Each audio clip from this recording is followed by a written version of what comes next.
All right, folks, it's 6 o'clock. I'll call the meeting to order. Meeting of the Carver Select Board for Tuesday, October 5th, 2021.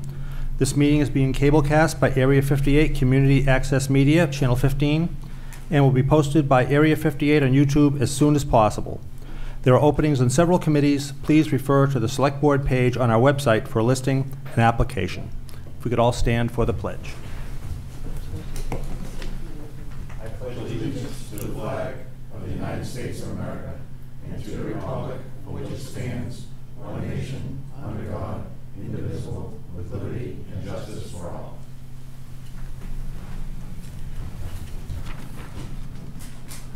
Our community prayer. Almighty God, humbly we pray your blessing as we concern our life with the opportunity to serve our community. Enhance us with your spirit of dignity and selflessness. May we become instruments of support and understanding as we seek to bring an environment of trust and purpose among all who provide the many services that make us all that we can become. Help us achieve the goals of our commitment in this office that is now our responsibility. And especially, we lift our prayers for all the citizens of our community that we have been allowed to serve, that they may discover the fullness and joy of life that we all seek, and keep those serving in our armed forces and our first responders in our hearts and thoughts. Amen. Amen. All right. The first item on our agenda this evening is citizens' participation. Are there any members of the public that would like to speak? Sir?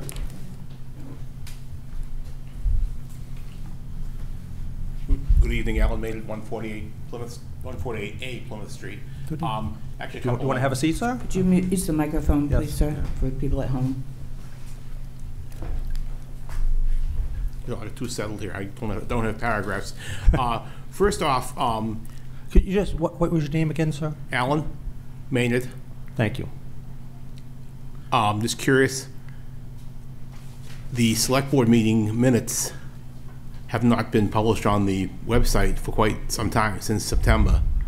And I was curious as to what the problem was with that, because it's a matter of trust and openness. We do like to look at those things and find out what's going on and what's transpired after discussion and so forth and so on. Second question is an update on 149, 152 Plymouth Street. I noticed that's come up a couple of times and it's been dealt with very briefly, and it's a matter that's not going away, and I'm sure everybody knows what I'm talking about. And the third one is, I guess, last time I was at a meeting, we were given the impression that if we wanted to be heard during the meeting about a particular topic, we had to bring it up during the citizen participation. So I just wanted to do whatever I needed to do to be able to speak, if necessary, during the North Carver Plymouth Street water discussion. To follow up on the meeting that was held a few weeks ago with the one of the North Carver, with Kevin Tracy was here, I forget who else, but there were some things that I think needed to be reviewed by the board, so I want to make sure that we get a chance to cover those. So as far as, I'm trying to remember, as far as the minutes, I personally was unaware that the minutes were not on the website, so that's something we'll have to look. They were just approved at the last meeting, and amendments need to be made, then they will get posted. Okay, so that's fine. So that's the issue with that. But this Okay. is going back to September. And there's been, Yeah, there was a backlog of minutes that we Yeah. dealt with at the last meeting. Okay. So, and your other issues we will be addressing, whether tonight or in future agendas. All right, thank you so much. Thank you. Is there anyone else? All right. It is 6:04. We have an Eversource poll hearing at 6:05. Is there anyone here from Eversource? All right, if you want to get yourself all set up so we're ready to start at 6:05.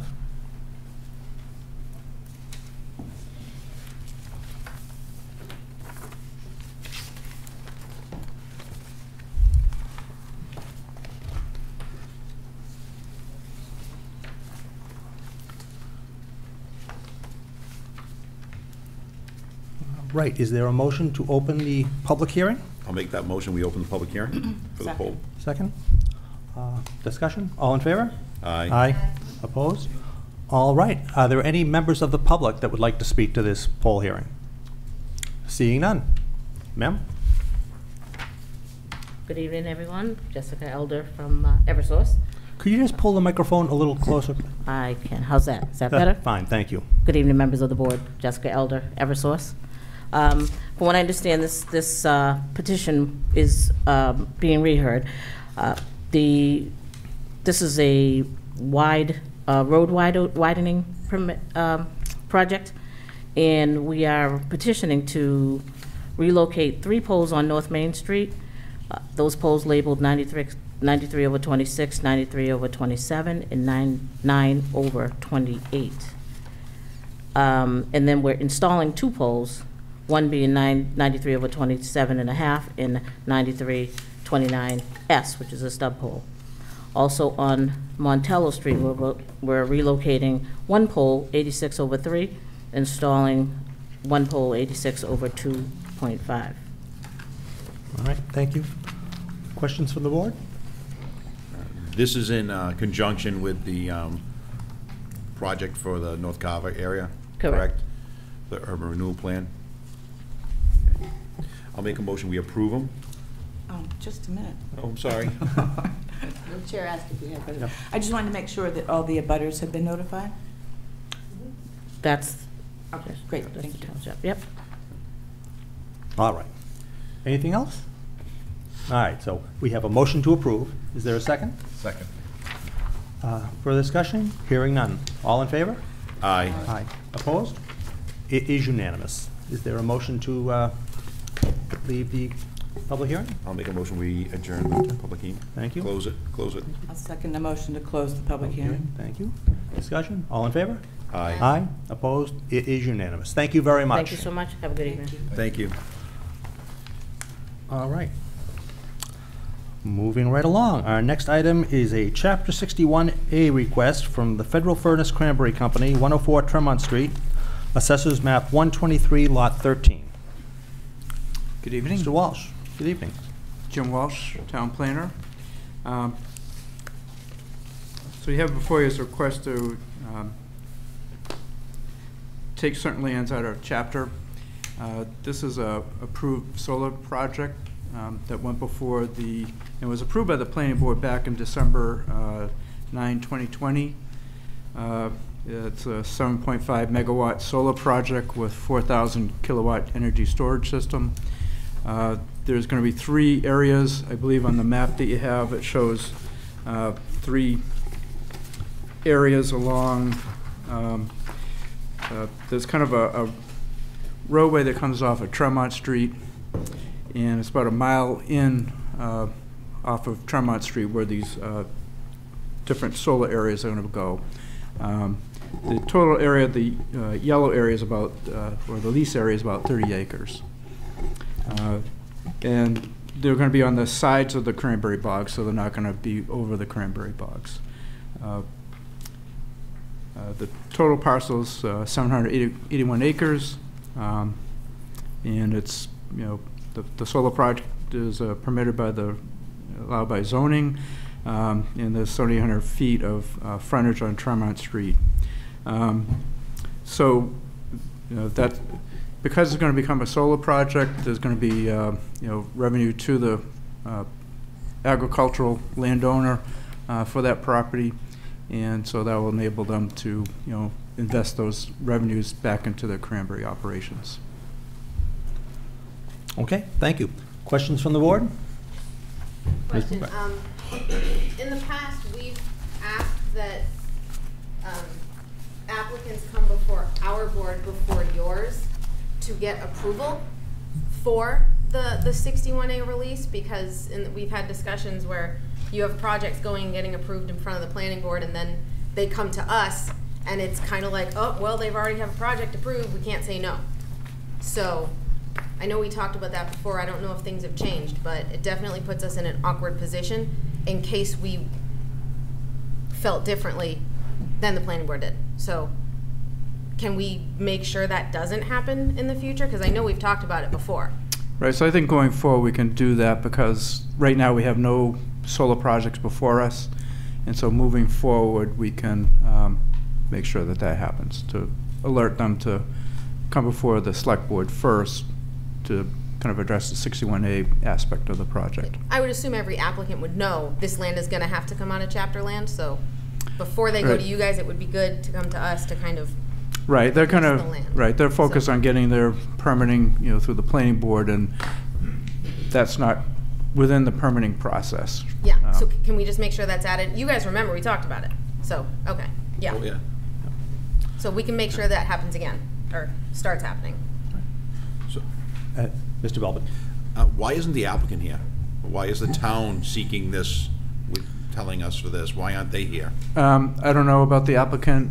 I was requested by Mr. Townsend to be here, so I'm here to answer any questions that I'm able to answer. And clearly, I just, point of, I didn't request that the gentleman appear on behalf of the applicant. I just wanted him to be here in case the board had Right. questions on the project, that's all. The applicant was contacted and confirmed they would be here to us. They did. Yeah, I was gonna say, that's very odd to not have the proponent of the Yeah, project. because I don't feel comfortable This attorney just did. doing this without the applicant here. Okay, there is no one in the audience here on behalf of the applicant, correct? Okay. All right. I make a motion, we table this to our next meeting. All right, you have a motion to table, is there a second? Second. Motion and a second, any Yeah. Ms. Ewing? So I just wanted to thank Mr. Walsh for being here, just to explain this to us, because I know you are part of the Chapter Land Committee who reviewed this, so I appreciate your standing to tell us. Yeah, I also appreciate it very much.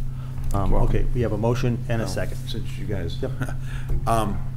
since you were you were a part of that committee, did you know that we want them to come to us first before they go to? Had kind of, you know, there was some talk about that, but I think maybe there has to be a little bit better streamlined process so that applicants coming in, because usually what they do, they come in, they submit their project application to the planning department, and at that point you're compelled to go forward and, you know, stamp it in and get it scheduled for the public hearings. But maybe when they submit it to us, that at the same time we just have to remember to remind the applicant that they have to maybe at the same time go submit a request to the select board to be heard on the 61A component. Yeah, maybe have someone contact the office up here so we can get them on an Because agenda. The planning board has, what, 21 days to hear? Yeah, it's about 20. You know, you have so many days to open up the public hearing, and then once you open the hearing, then you have to go through that whole process. Mr. Chairman? Mr. Belvin? I'd like to see a letter from the select board that states that any applicant that comes to get chapter land taken out, 61A, excuse me, or anything else, that they come to us before they submit their paperwork. They can submit their paperwork if they want, but they need to come to us, and we have a letter down there so that the employees, when someone comes in and hands it, they say, here you go see the Board of Selectmen, because what happens, you do all your work, and then the Board of Selectmen decides, hey, well, maybe we want to capture that land, and then we're under the gun because we're got a time frame too to take care of this. So I think that's the best way to handle this, is to give them the tools to say, hey, this is what you do. I think so. Mr. LaFawn, can you? No, I think that's fine. I think the question is can we legally keep somebody from filing plans? Yeah, I don't think you I mean, if somebody goes to the planning Well, board that's to what I- file plans, they have to receive those plans. Right, I didn't say they, Yeah. Right. I didn't say that. When I turned around They and said should be that, advised, obviously. that they need to Yeah. know that, hey, if this goes forward, then you could be spending all your money for nothing because Sure. the town has that option to purchase the property. Right. So let's get this settled first before we move on. No. At least they've been advised at that point. Well, so. I Right. think that's fair, yeah. But I do agree with Jen that if you're coming in to ask for land to be taken out of chapter land and you don't know the process, then you got a problem. I mean, everybody that walks down there to file a plan, or submit a plan, knows that ultimately they've got to have a vote of the board. But And maybe we have some, notice. We have the plexiglass window there. We could put a notice on that window so that applicants, when they come in and they have a solar project or another project that will take land out of chapter, that it's right there and visible, and maybe posting on the web pages too. Okay. All right, so we have a motion to table, I'm sorry, did we have a second? I just had a quick question, Sorry, or Mr. actually a Hall. comment. So, for instance, on this Board of Selectmen, where the recommendation that the Select Board exercise the town's option, so Mr. Walsh, Ms. Monroe, and Mr. Schoaf both all agreed to that. Should they wait till we just hear this before they agree with that, or maybe do it in conjunction with us? If I may speak to that, Mr. Chair, since I used to do that myself. Yeah. That note is meant for the select board Okay. to say that these three people who are in charge of these three departments have decided, and upon discussion and review, that the town does not want to exercise its right of first refusal. That doesn't mean we have to do what they say, Right. but that's their recommendation to us. Okay, because I think one of the questions originally came up is when we saw this, that these three people had said yes or no. We weren't a part of that discussion, so that's why we had some questions, if I'm not mistaken. So, But that's their job to do that. Okay. Yeah. Not ours. I mean, Right. it's our job to either exercise the right of first refusal or not, and it's based in part on their recommendation. okay. All right, we have a motion, I'm sorry, did we have a second? To table? To table. Yeah, I think we voted. Did we vote? No, we didn't vote. We had a didn't motion vote. to table and a second, yeah. Okay. All in favor? Aye. Opposed? It is unanimous. Thank you once again for attending. Thank you. All right. Next up is a discussion and possible vote on deed from the Redevelopment Authority, book 37923, page 205. Mr. LaFawn. Well, Sharon Clark was actually going to be here to speak to that. We were informed that she was unable to attend, but we do have a member of the RDA here to put you on the spot. Savory, are you? That's Sharon's. Okay, bailiwick. okay, good enough, okay. So she was intended to be here, Okay. so I don't feel comfortable speaking on her behalf. Okay. Well, that kind of concern, because I don't know if this is under the gun for the owners of the, or for the prospective owners of the property, if they're gonna sell it or whatnot. That was my question too, is do we Yeah. know whether there's some urgency to this matter? I was not instructed that there was any urgency. Okay.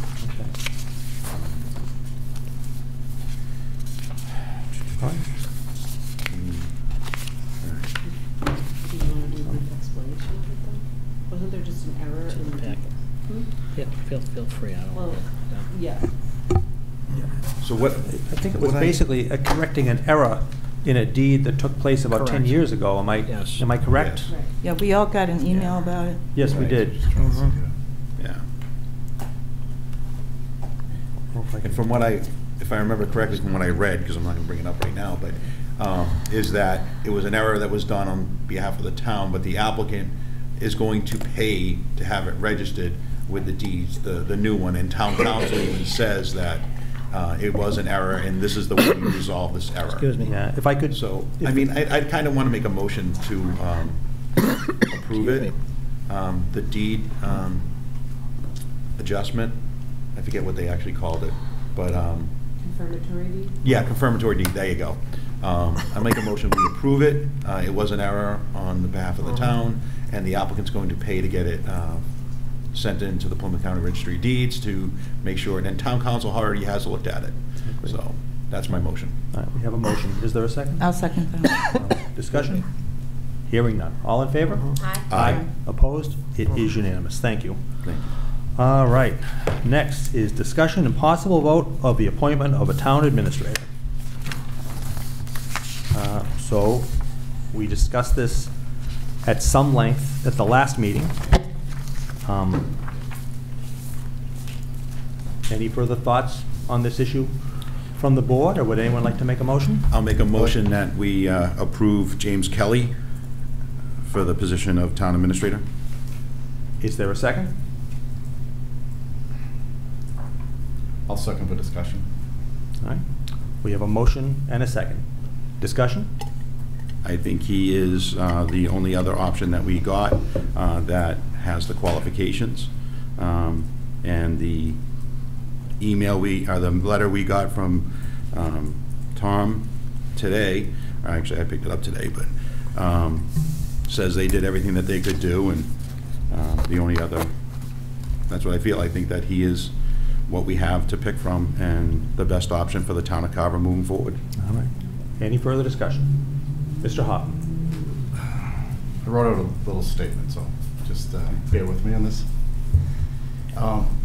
In May of 2020, I decided to run as a write-in candidate for the select board because I didn't like the process that was used to select the ITA. At the last select board's meeting, we were given the opportunity to discuss and possibly vote for the town administrator position. I want to thank Jen Bogart for being the voice of reason and not choosing either of the finalists. A wise friend of mine told me after our meeting that we need to choose the right person, not just a person. I have to apologize, as I voted for a person and not the right person. Just because I felt that Mr. LaFawn's time as the ITA didn't show me he should be the town administrator, didn't mean that Mr. Kelly was the right person. I listened to people saying because we have some key projects and issues coming up, we need to choose between the two finalists. Well, because of the key projects and issues, we don't have to pick one of the two finalists. If we don't feel either one of them is the right person to lead the town for the next few years, then we need to reopen the search process. And just a quick on the two candidates. Mr. LaFawn has really had a 14+ month interview where he could have proved that he should be the next town administrator. I don't believe he has. In my opinion, there were 3 major issues. Lack of consistent and timely communication between the ITA and the public, and the ITA and the select board. We've had the Plymouth Street Water Project, reorganizing the permitting department, CARES Act submissions, and the current rat situation, to name a few issues that I feel, with proper communications, could have solved a lot of trust issues that are going on now regarding these issues. Number 2, town hall morale. I've gone to several departments in town hall, and morale is not good at all. In the last 6 months, the town finance director and assistant finance director / assessor have left the town. It's my belief that they left in some part due to their working relationship with the current ITA and the feeling he was going to get rehired. This caused them to look elsewhere for employment. The fact that no discussions were held to try to keep them is concerning to me. I did speak to both of them, and they confirmed this. Mr. Kelly had a good interview, but not a great one. After much consideration, I've decided not to vote for Mr. Kelly tonight, as I did in the last meeting.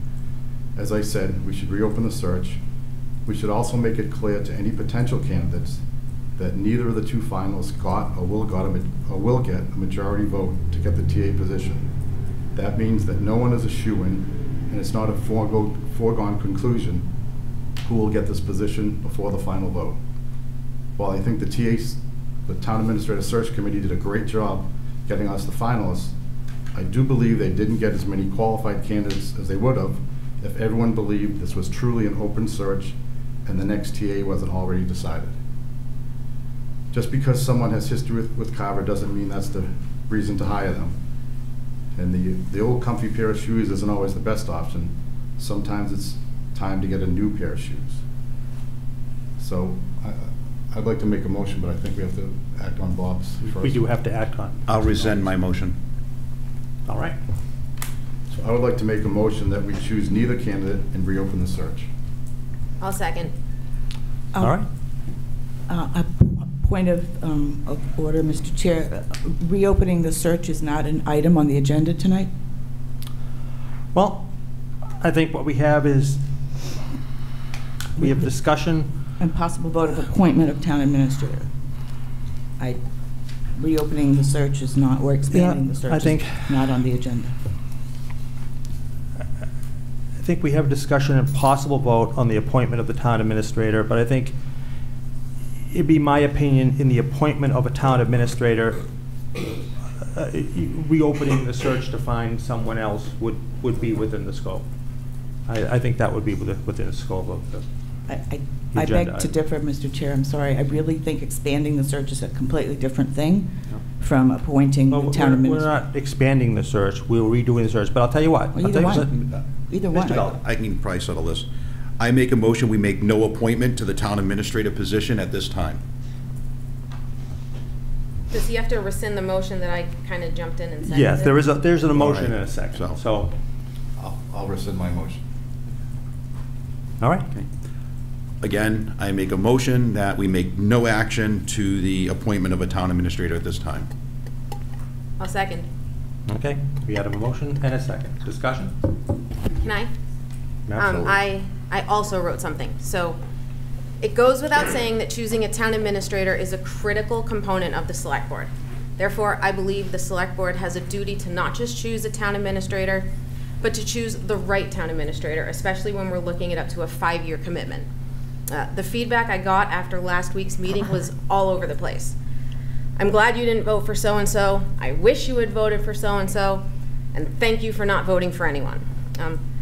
I want to vote for someone that I want in the position, someone that I feel confident will take care of Carver and make Carver better. I don't want to vote for someone because I don't want someone else in the position, or because of conspiracy theories that if so-and-so gets the position, then bad thing X is going to happen. I don't want to vote because there may not be someone better for the job, and I don't want to vote because of a self-imposed deadline. The responsibility, honor, and decision to do this is way too important to not be confident in.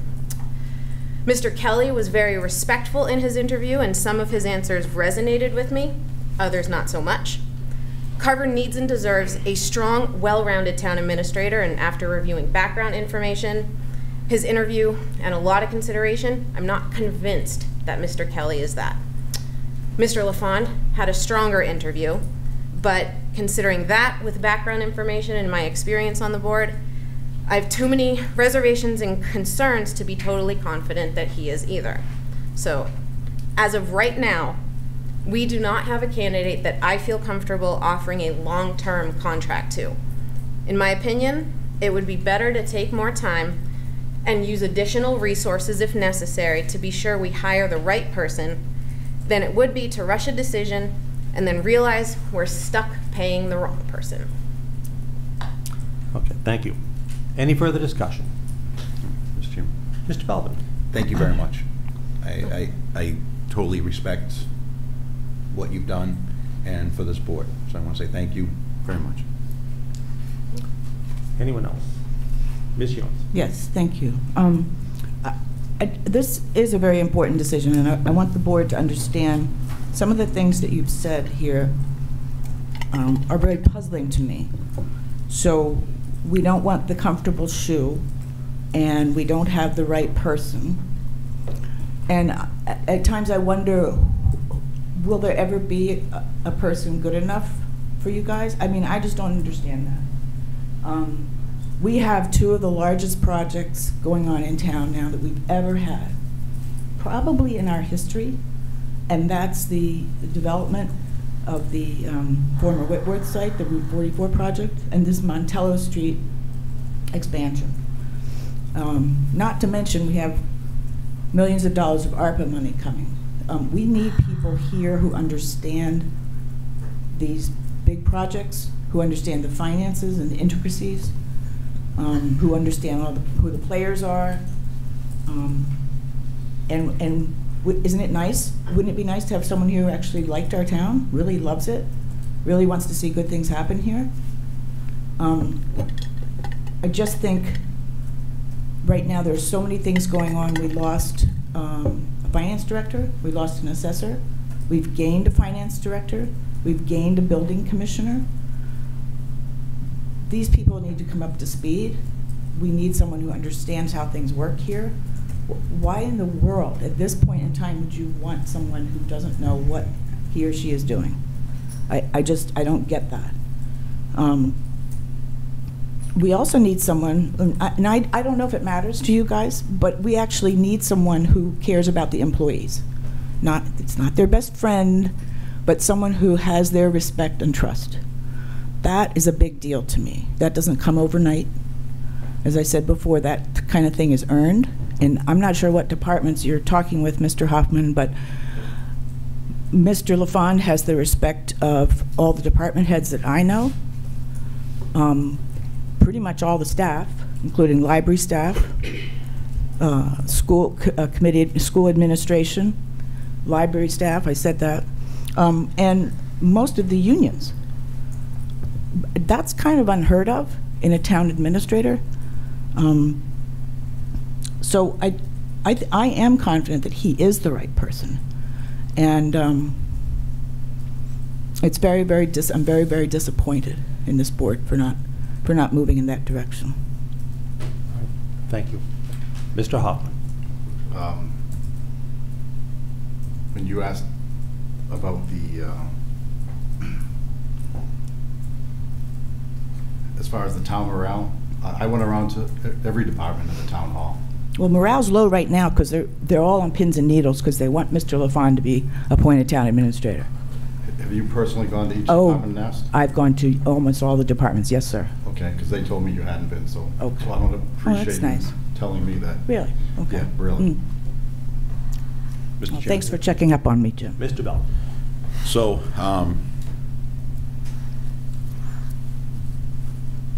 this decision has been difficult, probably the most difficult decision I've had. And the only reason why I picked Mr. Kelly is because the screening committee, that's what we were given. And they said, that's it, that's what you got. So, hey, here you go. And I do have an issue with some morale here in the town hall of employees. I have concerns about things that have gone on for year after year after year, and it being wrong, which really frustrates me to know that it just frustrates me that we didn't know things that were really the severity of the issues, and it wasn't brought to us what the severity was on a number of different issues in our town. So I think this is the right decision right now, is that, hey, that we go out and let people know that you're going to get a fair shake when you come in to apply for the job here in Carver, and you're going to get paid for it when you come into Carver. So you shouldn't have to work for free. All right. Well, okay, it's apparent we're not going to make a decision on this issue tonight. I believe that it's time that this board make a decision, whether it's to reopen the search or vote for one of our two candidates. We can't continue to go on from meeting to meeting. So at the next meeting, we will have all options on the agenda, and we will be prepared, please, to make a decision one way or another, whether it's one of our candidates or to reopen the search committee. We need to move this process forward. One thing we do know is the clock keeps running, so we have to make a decision. Okay, so with that, We have a motion and a second. I'm sorry, we have a motion and a second not to make any decision this evening. Further discussion? Seeing none, all in favor? Aye. Aye. Opposed? Opposed? Okay, 4-1. All right, let's see. The next item on our agenda is the joint meeting of the school committee, which is not scheduled for 6:45. Is everyone here from the school committee? I don't think they are. Mr. Neef is not here, correct? Okay, so why don't we skip over that for now and go to the discussion and possible vote on the select board goals and objectives. Ms. Weston was kind enough to rank the objectives that we discussed at our meeting over at the fire station.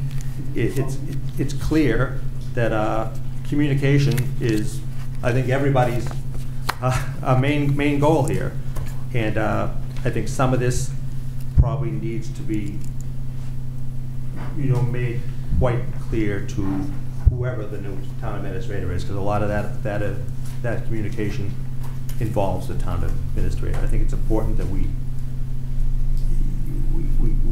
make some recommendations on, we rank some of these things, but we really want to get accomplished and work toward that. So, discussion? Mr. Feldman. So, you know what? I think that the meeting that we had at the fire station, I don't think it was really focused on the goals for 2022. It was more of a counseling session on how increased communication between the Board of Selectmen. So I know what I took out of it, which thank you very much, was that I have to work on looking at my bylaws that I wanted to change when I first got in, and to bring them back to the board so we can discuss them. So I think that's one of the things that I'm going to turn around and do. And then, yeah, so I don't know about anyone else, but that's really the only thing I got out for a goal for myself. Well, and I know one of the things, you know, priorities for me, and I've asked Mr. LaFawn to put this on a future agenda, because I think we have a lot of money coming into this town via ARPA funds for the federal government with COVID, and we have to really set some priorities, I think. I think we have to look at what we have coming in and set some long-term goals for that money, because we want to be careful that, you know, that we use this money in a way that has long-term benefits for the town, and we don't find it frittered away. So I think that's, for me, that's one of my goals, is to really set some priorities there.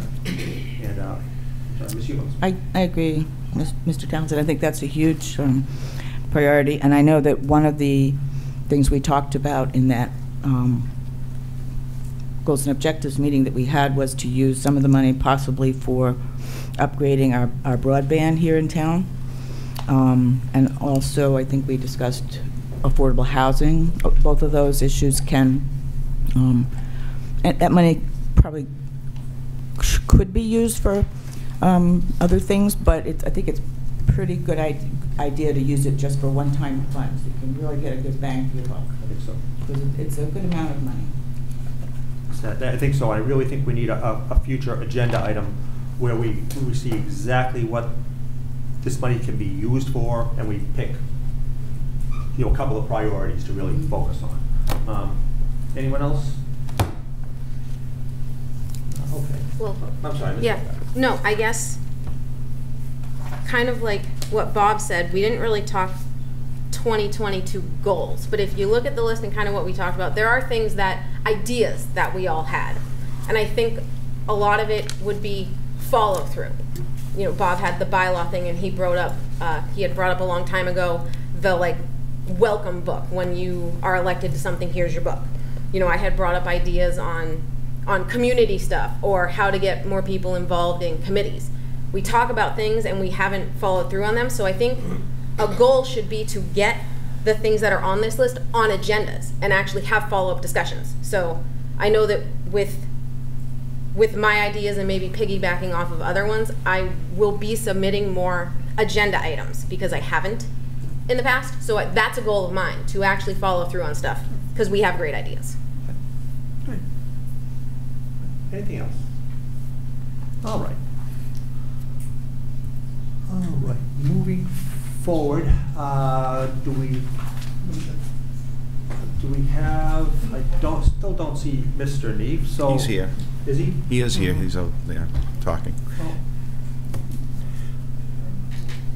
Mr. LaFawn, would you like to handle your town administrator update at this point? Sure. This shouldn't take too long, and I did distribute this to the board this evening, as well as some attachments. And I sent you an email on 9/29, but and be aware that we have 8 of our 11 submissions to date have been reviewed in some capacity. The most recent application of $313,000 was approved.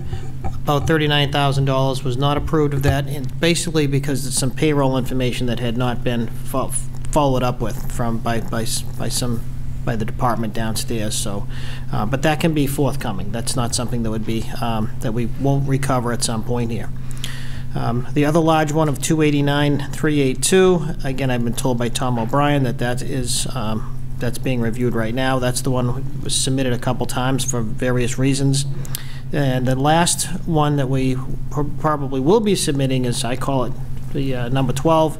That will be for a number of things, including some school equipment, some EMS equipment, and some additional equipment at Town Hall. That will probably put us over the designated amount of $1.7 million by about $80,000.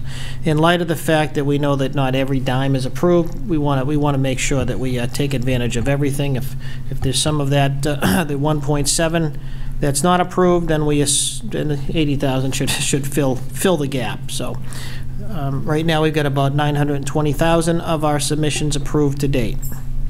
One of the with regard to ARPA, I think we probably all know there'll be about $1.2 million coming in. We've received half of that. And as has already been mentioned, that there'll be a number of priority decisions and policy decisions this board will have to make. With regard to that, so last week, Mr. Townsend and I met with, Sarah met with Habitat for Humanity representatives from there to talk about, they want to make some proposal to the town with regard to affordable housing, veterans housing. So they looking to maybe leverage some of those ARPA funds with some other funds that they will have available. We did basically say that at some point we'd like to have them in here to have a conversation with the full board as to what they're suggesting. So whether it's the next meeting or the meeting after, I think we can get them in here for that purpose. Mr. Chairman. Mr. Belvin. With that, I kind of concerned here is that you got Habitat for Humanity, nice organization there and everything, but there are other organizations out there too for housing, for that stress on veteran housing and stress on other things. And I do know that in the past, in my feeling is that we kind of got burned a little bit on how we worked with I think there was an issue with former selectmen or whatnot, and being a part of Habitat Humanity in their board of directors or whatever.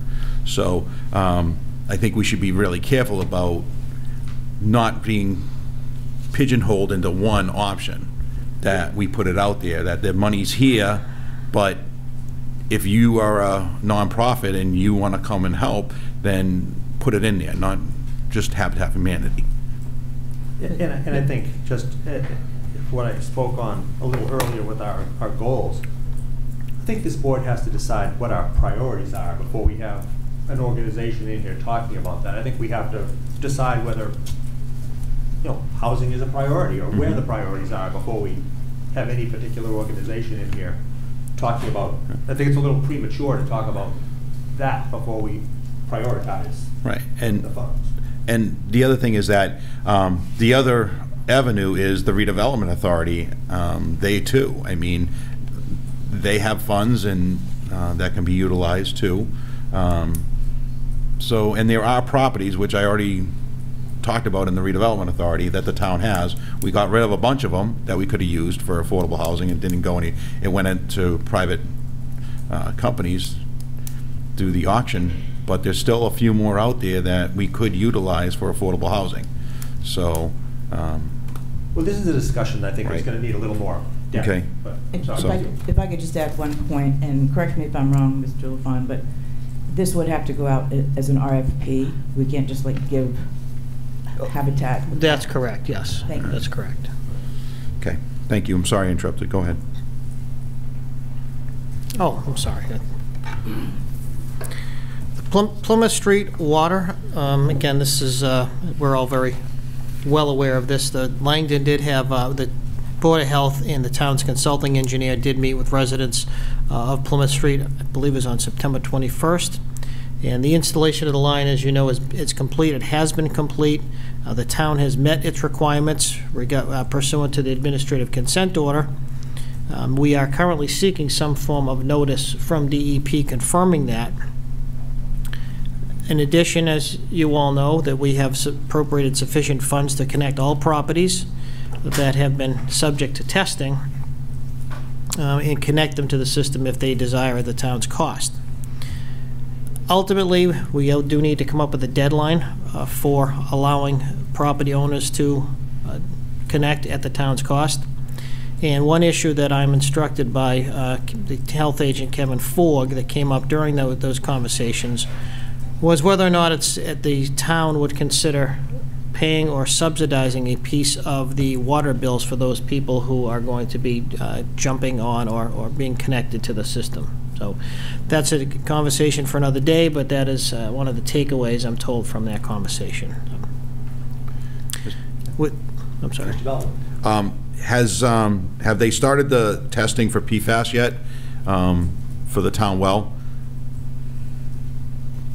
I'd have to check with Kevin, I'm sorry, with Dave Seidentopf. As you know, he did send us an email saying that they had, he mistakenly gave us some information to that effect. So this, my understanding is that this quarterly report to DEP is going to be, PFAS is going to be part of the testing. So I'll double check on that, though. Well, like I said, I mean, we need to let the residents know that we are concerned about the water, and we want to make sure you guys get good water. And I think this should have been done before, but sure. Again, I will say though that the North Carver Water District, the water supplied meets all DEP requirements. It's tested on a quarterly basis in compliance with DEP, and it is has and continues to meet all DEP requirements. I have a question. The waiting for information from the DEP if we're meeting our requirements and then setting a deadline for people to decide. We've been talking about that for like many, many meetings. When are decisions going to be made? Because I feel like in the past we said we're not getting anything from the DEP. We're not going to get confirmation from them. Like, are we like? It just seems like deadlines keep being. We're going to do that. We're going to do that. We're going to do that. But it just keeps getting extended. I don't think we're waiting for anything No. from DEP. Are we? No, the only thing we're seeking is some sort of confirmation from them that we have completed our obligation under the administrative consent order. We're not waiting for DEP to do anything, but we'd like to have some sort of closure from DEP that says we have completed our obligation. What if we can't get that from them? Then we just keep waiting, or? Well, if they won't give it to us, then what can I tell you? We're on record with having asked the question. If they don't want to answer the question, then we can't do anything about that, but we do go about our business. I think to say they've been uncooperative is probably an understatement. I would agree with that, yes. Mr. Chairman. Yes. Mr. Bell. You know what? I agree. I mean, even for the residents to hook up, to not have, we put this out there, I mean, we need to know who's going to hook up and who's not going to hook up. We put it out there for them, and we still don't know who's going to hook up to this water line that we put down there, except for the five that that are over the level. So, I mean, I'd like to see a date of October 22nd. That gives over 2 weeks for the residents to let us know which way they want to go. That would be my thought process on this. I mean, like I said, we need to take action. I mean, that's one of the issues that we have, is we don't take action, so we need to take action, in my opinion. Mr. Chair, can I jump in? I know it's your call. Mr. Maynard had spoken in the beginning. I wonder if you would allow him to speak if he was interested in speaking more, because he said he was interested in follow-up information on this, and he's been, I don't even know if he wants to. Mr. Maynard, do you have something you'd like to say on this? Yeah, I would like to. Go right ahead. Thank you very much. Thank you, Mr. Chairman, members of the Select Board. I just want to offer your information, because I don't know if your information is complete on that meeting, which was 2 weeks ago today, the 21st of September. There were a number of contentious items, and yeah, there was a point raised regarding subsidies and so forth and so on. The key point that seems to be getting batted around here is the question of PFAS testing of the town water supply, and there seems to be a great deal of, I don't like to use the word prevarication or the similitude, so I'll say confusion about whether it was required or not required and so forth and so on. And in due course, it was adduced that it had been offered apparently by DEP. I'm not sure if I got that correct, but it had been offered and not been done. And again, it was a lot of circumlocution. And I got up and I said, okay, I'm not pointing any quick fingers. I just want to ask, can we agree to get it done? If it's been offered and we're being given a deadline to choose thumbs up or thumbs down on connecting, and I want to connect, we need to know that beforehand. And that's the crux of the matter as far as I'm concerned. And I want to make sure that the Select Board is lucidly, clearly aware of that. And having done that, I have nothing else to say. But that's my purpose in being here tonight, and making sure this did not get swept under the rug, under the bridge, over the dam, or anyplace else where it can't be retrieved in due time. I appreciate you bringing that to the board's attention. Mr. LaFawn, correct me if I'm wrong, but I would, under the impression that PFAS wasn't previously required by the DEP, but those regulations are changing? That is correct, yes. Okay, and Yes. do we know whether they've already changed, or if the changes in the My future? understanding is they change next year. That's my understanding. I can double check on that, but that's my understanding. That is, I know right now they're not required. It's not required, so. We will get an answer for you, sir, okay? Yeah. And I don't know if at that meeting, the water commissioners were at that meeting, and Mr. Tracy was there. Yeah. And that was the, and that's why I put it in the form of a specific question. Yeah. I'm gonna ask. Mhm. So, okay, well, we're asking to have this done. If it costs $472 and the town doesn't have the money, well, you know, tell us, we'll get a GoFundMe or something, you know? I mean, I don't wanna be silly here, we'll have a bake sale, but I mean, this is an important matter to us. Thank you. So Mr. what, LaFawn. so what can we do to get that tested? I know that Bob brought it up in the past that it wasn't required until a certain time, but can we do it sooner? So can we? well, I don't again, know, I that's, think we'd have to inquire to Mr. Siegenthoff and well, yeah, the North Carver Water North District. Carver Water District, Right. yeah. Keeping in mind, it's not the town's water, it's the water district's water, so Can we reach out to them and have an update for the next meeting so we have an answer? I would be happy to do that, yes. So who would request the testing? Is that the North Carver Water District? Well, it is, you know, it would be the North Carver Water District that does that, but I can certainly speak to Mr. Tracy of Small Water Systems and ask the question. So we don't really have any jurisdiction over the North Not Carver to the Water. best of my knowledge. No. That's correct. It's a different entity from the town. Okay, that's what I thought, so I just went, so, okay. So we can certainly reach out, though, and get the information. And just a second quick question too, Rick. Do you know, has a second meeting been planned, or a follow-up meeting to the last one? I have not been instructed that by Mr. Forg. Okay, thank So, you. but again, I do know one of the key questions that came out of there that I presume will be coming to this board at some point, which is the question of subsidizing water bills, potentially. That was the takeaway that was given to me by Mr. Forg. Okay. Thank you. Mr. LaFawn. Yes, The Route 44 project update. Yes. Well, you missed Lakeview Street, pickleball. Oh, Mr. Chairman, please. no, it's not on my agenda here. Oh, I'm sorry, I was told. Lakeview, it's under Lakeview Street. Oh, sorry, I was Yeah. following the agenda. Yes. I will No, Move ahead. Whatever order you're in. Sure. The Route 44 project, since the last meeting of our internal group, there's been very little conversation with the developer. We had a meeting today, in fact, and there was some frustration that we go for weeks at a time without having the developer actually seek us out for conversation or bring back any questions or answers that have been posed. Right now, though, the RDA is set up a page on the town's website, engage the services of a gentleman to do maintenance of that page. As I mentioned, the continued lack of information from Hillwood is causing significant doubt as to the ability of the RDA and town departments providing any support, or at least a lack of objections to the project at the moment. Any revisions to the zoning bylaw is probably not feasible. Certainly a fall town meeting is really out of the question at this point, and that was the focus several months ago. That was part of the focus, was trying to have a special town meeting to update the zoning bylaws, specifically reducing the height, the maximum height requirements in the green business district. At this point, it's even questionable as whether or not we'll be ready, or they will be ready, to make a proposal for the spring town meeting, the annual town meeting. There has to be enough education time, not just technical planning and outreach to public safety and other departments, but there has to be time for education for the public, and that's going to take some time, and that's not something that Hillwood has really made any effort at this time to engage the town. The RDA currently has a number of proposals out, has sought proposals from multiple consulting firms to essentially hold their hand through this process.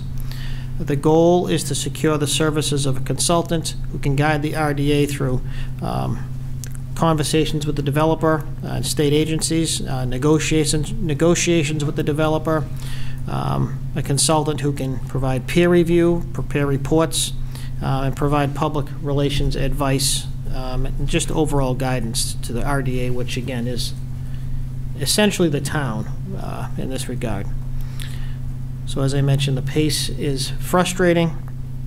I finally did have some communication today after our meeting, but as you know, part of the primary concerns here are the public safety ramifications, and we've gone about 3 weeks since we met with the fire chief. So a little frustrating. On the other hand, we're having this conversation as to whether whose job it is. Is it our job to reach out to them? Is it their job to reach out to us? So it's a conversation we'll have at our next internal meeting. I don't know if, Mr. Chairman, you have anything to add to that, just because I know you've been a little bit. The only comment I would add is I think it's pretty frustrating that we haven't heard more from the developer. Initially they had wanted something on a type of fall town meeting, and as you said, I think now it's even questionable whether it could be in a spring town meeting. And I don't think it's just very, very poor communication, I think, from the folks that are handling the development down there. But that's just my opinion. That's I'm sorry, Mr. Chairman, but that's unusual for Hillwood, from what I've found out information about the company. So, and it may be they may have.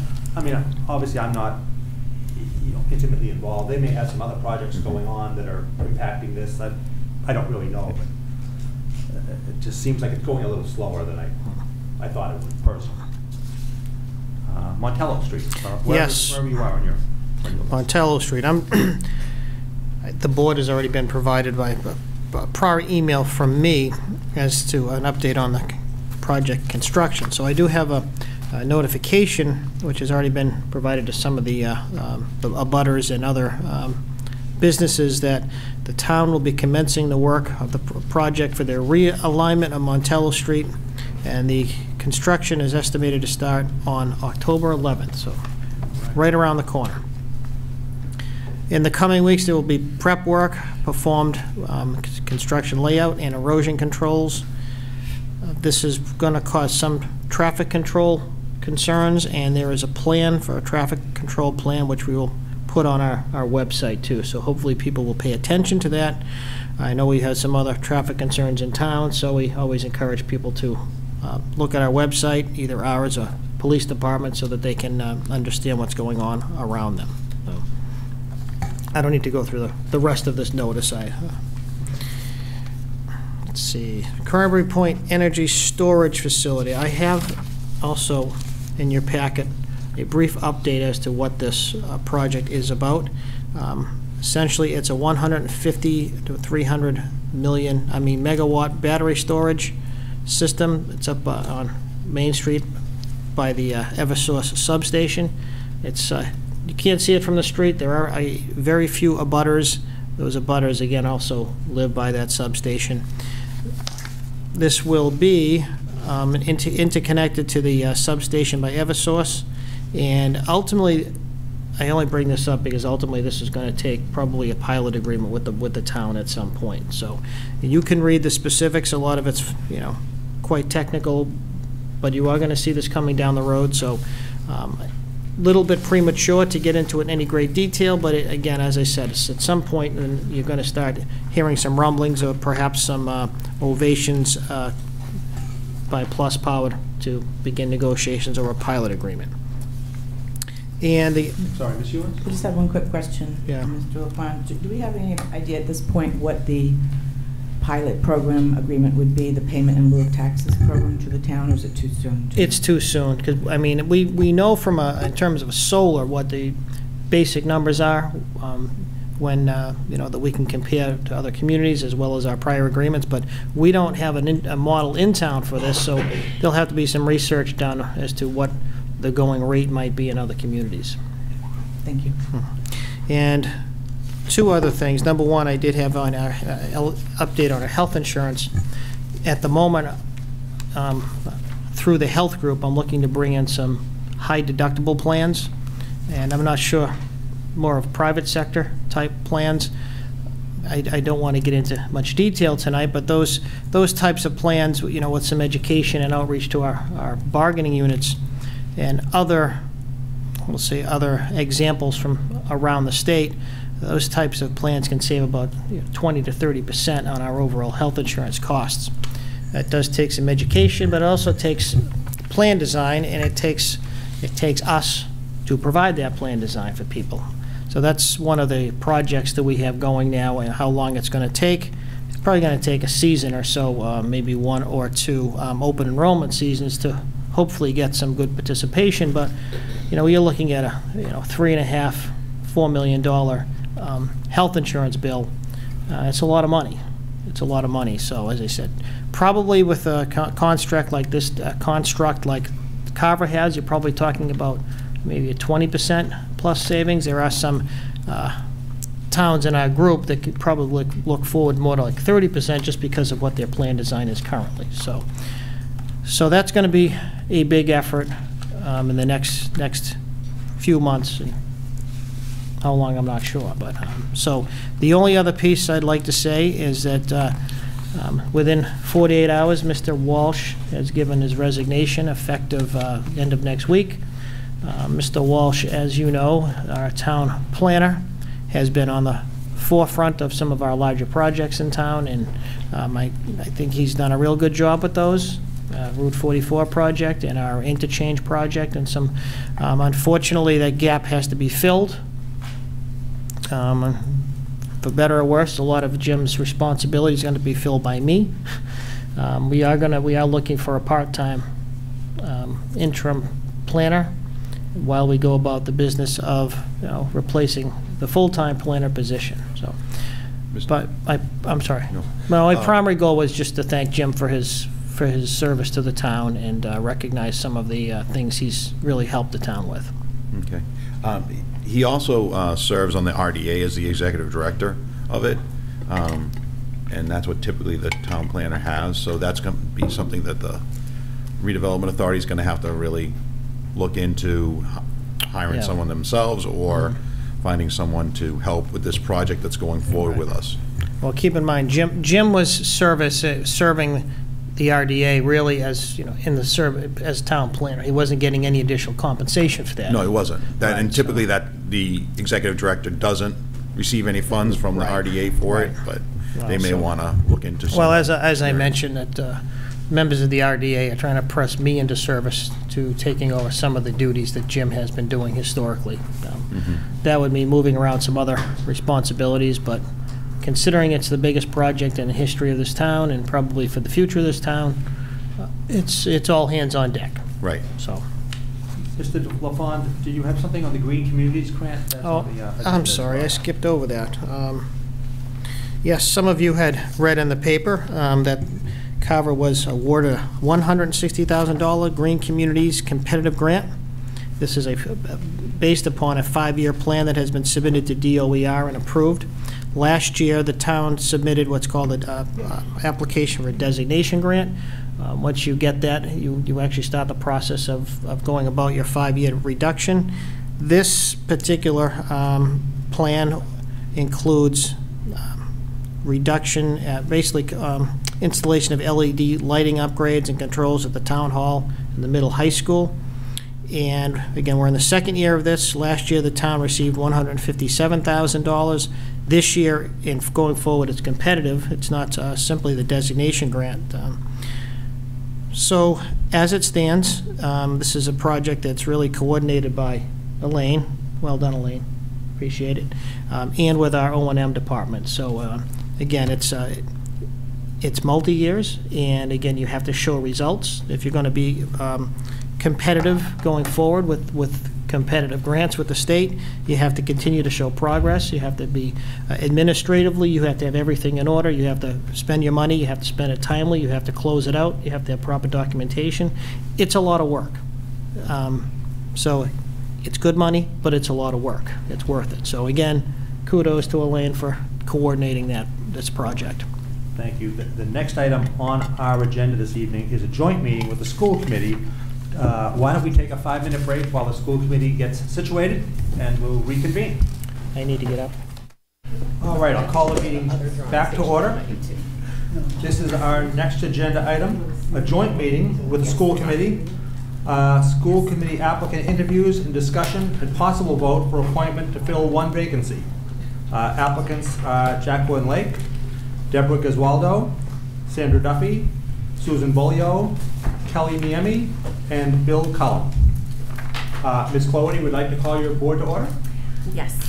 At 7:11, I would like to call the Carver School Committee portion of the joint meeting to order on October 5th. Mr. Chair. Ms. Hughes? I'm sorry, I just want to remind everyone to speak right into the microphones for Okay. those at home. Thank you. Will do. Thank you very much for that reminder, Ms. Hewens. Ms. Cloherty, do I understand that one of the applicants has withdrawn? Correct. Bill Cullum withdrew his application late this afternoon. Okay, thank So you. we have 5 applicants that are present. All right. Is there an order? Do you have an order that you'd like to call the applicants in, or? Yes, but before we begin that process, I just want to go over the details of how the process is going to work and make sure that the Joint Committee has an opportunity to understand that process, and then make a motion to vote on it, that everyone is in agreement with how the process is going to work, just so everyone's on the same page. Okay, so I have a statement prepared. So before we begin the appointment process, I will be presenting motions for consideration by this joint committee which detail the interview and voting process to appoint a candidate to the Carver School Committee open seat through April 2022. So the first motion that I would entertain is I, as school committee chair, will ask each candidate the same set of the following questions. So 1, what makes you the ideal candidate for the position of school committee member in Carver? 2, as a member of the Carver School Committee, how would you determine budget priorities? 3, what do you see as the major issues facing public education and education in the Carver Public Schools? The second motion is, in the essence of time, each member of this joint committee will only be allowed to ask one follow-up question of each candidate related to Carver School Committee issues, and will ask to be recognized by the Carver School Committee chair before asking their follow-up question. And then 3, in regards to the interview/voting process, candidates will be interviewed and voted on in the order of their application date. Each candidate will be given 3 minutes to introduce themselves, 3 minutes to answer each main question, and 2 minutes to answer any follow-up questions. Upon completion of interviews, this joint committee will vote on each candidate by a roll call vote, and each joint committee member will only have 1 yes vote for 1 candidate. So to clarify, only 1 candidate can receive a yes vote from any member of the joint committee. And any candidate who receives 5 or more yes votes will be appointed to the Carver School Committee, as that would be a majority vote of the joint committee.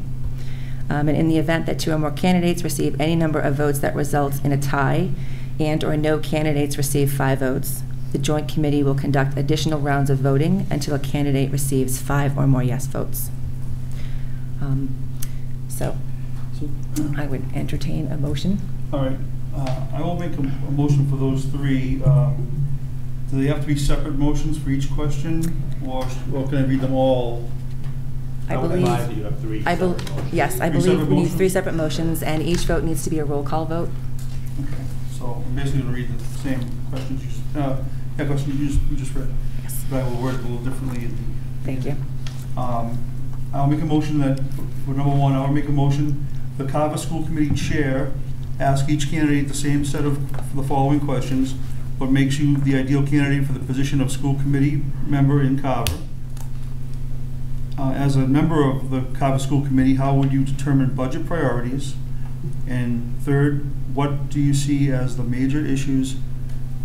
What do you see as the major issues facing public education and education in Carver Public Schools? So that's the first motion. I'll second. Excellent. So we have a motion and a second. Is there any discussion? Mr. Bellman?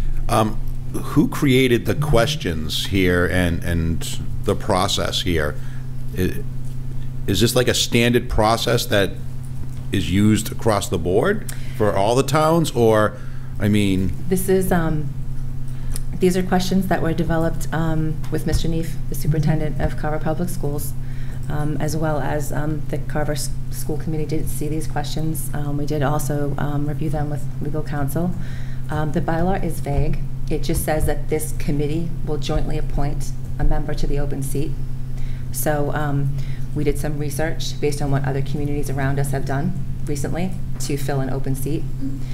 So we put this together, which is why I'm presenting it to everyone, for everyone to know what the process is and to agree to it. So that's where it came from. Just my education here is that, I mean, since we're a joint committee that's going to make this decision, I think the joint committee should have a say in how everything is run, and not just, here you go, here's our, this is what's going to be done, and this is how it's done. So that's why we're presenting them in motion, so that you can ask questions and make suggestions if you'd like to change something about the process. That's why we're trying to be as transparent as possible. This hasn't happened in a number of years. It's certainly the first time for all of us having to go through this process, which is why we put something together. So our hope is, you know, going forward, whatever process we agree on tonight, we'd like to see put into the bylaw, so that we can make sure that if this comes up again, that the joint committee will have some guidance of a procedure to follow. Okay. I just wanted to put my no, 2 cents work out there. No, I appreciate that feedback. Yeah, absolutely. thank you. So, oh, sorry. No, that's all right, thank you. I just wanted to say 2 things. One, Mr. Neep did send us an email with those questions. Correct. So we have had a chance to look at that. And the second thing, I just wanted to remind you, since you read that speech, could you attach it to, could you just give it to Mrs. Weston so she can attach it to the minutes? Absolutely. A little off topic, but Mrs. Bogart and Mr. Hopton need to do the same thing. Do any members of the select board have questions they'd like added? I have an extra copy I can to the list? Well, sure. I have an extra one. I want to ask questions as they sit up there, how they answer questions and everything. I may want to ask a question to them, so.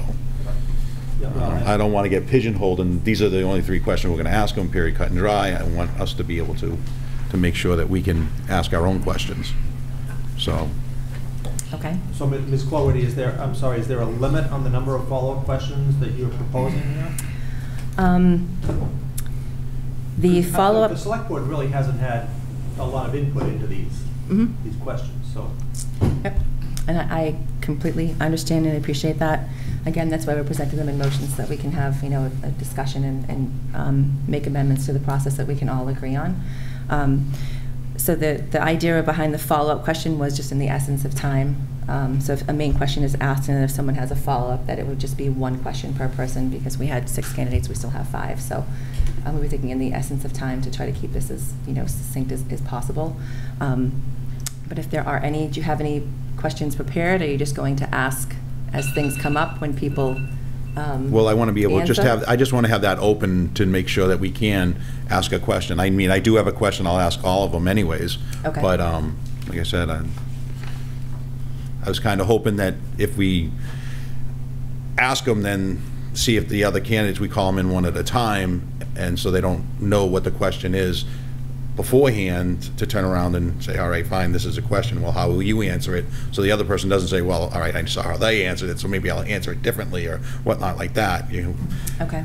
Well, everyone, all 4, I think all 5 candidates are present in the room, so they will hear the questions as they're asked of each candidate. If I could, when we get to the follow-up questions, perhaps you could have some latitude in regards to members of the select board, because we haven't had really input. We did get an email at some point today, but I don't think we've all had a chance to really look into those questions, and we certainly didn't have any input into those actual questions. So if you could just have some latitude if members of the select board have follow-up questions after those initial questions that they want to ask. Okay. Is that sufficient, Mr. Belvin? Yeah, as long as we have an opportunity to ask the question, because like I said, I have one prepared, but. Does that work for you, Bob? That's right. Yeah, that's fine. Yep. We can not put a number on it. We can put 2 instead of 1. We'll ask them if they want to do more than 1. This just has it listed as 1. Right. So do you think? Modify number 2. Yeah, I'm just trying to see. Do you think it would be an interview question that you'd like to ask, or a follow-up question to one of the 3 questions that are proposed? I just want to make sure that we amend the proper motion to allow for additional questions. It's an interview question, because it doesn't really pertain to what you guys are. I have a suggestion, if you don't mind. Nope. We could keep the 3 questions that we had submitted here, and we could ask the 3 questions of each candidate, and also, if the other 2 members have an interview question, they could ask it. And so then these questions are, you know, those are put forth to each candidate. but you could still ask a question from anybody in the select board. Interview questions. I think that's an excellent. Yeah. And our two members could do the same, and then we could have the one follow-up question on, it's gonna make the process a little longer, but I think in the case of, the cause of transparency and finding the right candidate, it might be worth it. Okay. I would support that. So do you want to amend the motion to include additional interview questions as? Because everyone knows I'm really good at rescinding and amending motions. All right. Huh? If you have a succinct wording on it, you could do it. Rescind your motion. Okay, I'm going to rescind my motion. All right, I will make a motion that the school committee will ask the 3 questions as previously presented, and after our questions, the Board of Selectmen will have the opportunity to ask any additional interview questions as they see fit. Does that work? Well, I think The school board could have any follow-up questions as well. Well, the follow-up questions was in a separate motion, right? No, yeah, and I added that the 2 other school committee members that didn't get to ask one of the 3 could ask their own questions if they want, own interview question. Okay. And any other school committee member may ask a follow-up if needed. Okay, we have a motion and we have a second. Second. Yep, and I'm gonna say any one of us can make a motion or a second. Yep. So, Ms. Ewens. Yeah, I just have a concern. How many, I think the select board should be able to ask one question. One interview question. Correct. I don't think, we should go on 10 questions, 12 questions per member. We can still ask follow-up questions. No, that's fine. One Okay. question One each. apiece. Okay. I think that's good. Okay. So amendment, do you want to make So, that? you'll amend the motion to 1 question I'll second. per. Because again, we want it to be transparent where there isn't, that this process isn't spelled out in the bylaws. So I appreciate everyone's input. Thank you. We certainly, want it to be a joint process, so. Okay, so we have a motion and we have it's amended now, so we have a new motion and we have a second. Is there any further discussion about the motion for the first item? Okay, so all of our votes need to be a roll call. All right. So are we voting on the amendment and the motion, or are we going to vote them separate? Voting on the amended motion, correct? On the amended motion. Okay. Yes. So, sure. We'll just go right around the table. Colleen Zanussi, aye. Jennifer Pratt, aye. Andy Cottarelli, aye. Stephanie Clarity, aye. Jen Bogart, aye. Robert Belbin, aye. Mark Townsend, aye. Sarah Hewens, aye. Jim Hoffman, aye. Great. Thank you. Okay, and then motion number 2, yes. Okay. Motion number 2, I make a motion that in essence of time, each member of this, in essence of time, each member of this joint committee will only be allowed to ask 1 follow-up question of each candidate related to the Carver School Committee issues, and will ask to be recognized by the Carver School Committee chair before asking their follow-up question. Second. Okay, we have a motion and a second. Is there any discussion? Perhaps the same could be said for the select board, that we have 1 follow-up question. Oh, that includes the Yeah, I select think board. It and the includes, joint it's a committee. joint committee. Yeah, It joint includes committee. all 9 of us. Any other further discussion? Nope, okay. So again, Zanussi, aye. Jennifer Pratt, aye. Andy Cottarelli, aye. Stephanie Clarity, aye. Jen Bogart, aye. Robert Belbin, aye. Mark Townsend, aye. Sarah Hewens says aye. Jim Hoffman, aye. Thank you. Okay. Motion number 3, interview and voting process. I make the motion the candidates will be interviewed and voted on in the order of their application date. Each candidate will be given 3 minutes to introduce themselves, 3 minutes to answer each main question, and 2 minutes to answer any follow-up questions. Upon completion of interviews, this joint committee will vote on each candidate by a roll call vote, and each joint committee member will only have 1 yes vote for 1 candidate. To clarify, only 1 candidate can receive a yes vote from any member of the joint committee. Any candidate who receives 5 or more yes votes will be appointed to the Carver School Committee. In the event that 2 or more candidates receive any number of votes that result in a tie, and/or no candidate receives 5 votes, A joint committee will conduct additional rounds of voting until a candidate receives 5 or more yes votes. Okay, we have a motion. Do we have a Second. We have a motion and a second. Are there any questions or any discussion from anyone? Just had a quick question. Yep. So the part that you had said earlier, Stephanie, about only 1 vote per person, Yes. should that be part of that amendment, or was that something additional? No, it's in there to clarify. One Okay. candidate can receive a yes vote from any member, only 1 yes vote per member per candidate. Okay. It's specific. So whoever Do you think- receives 5 first. Yes. Is the, Or if we have a tie, then we'll have another round of voting. Right. Well, so each one of us has 1 yes vote, so we're gonna have 1 yes vote and 4 no's. Yes.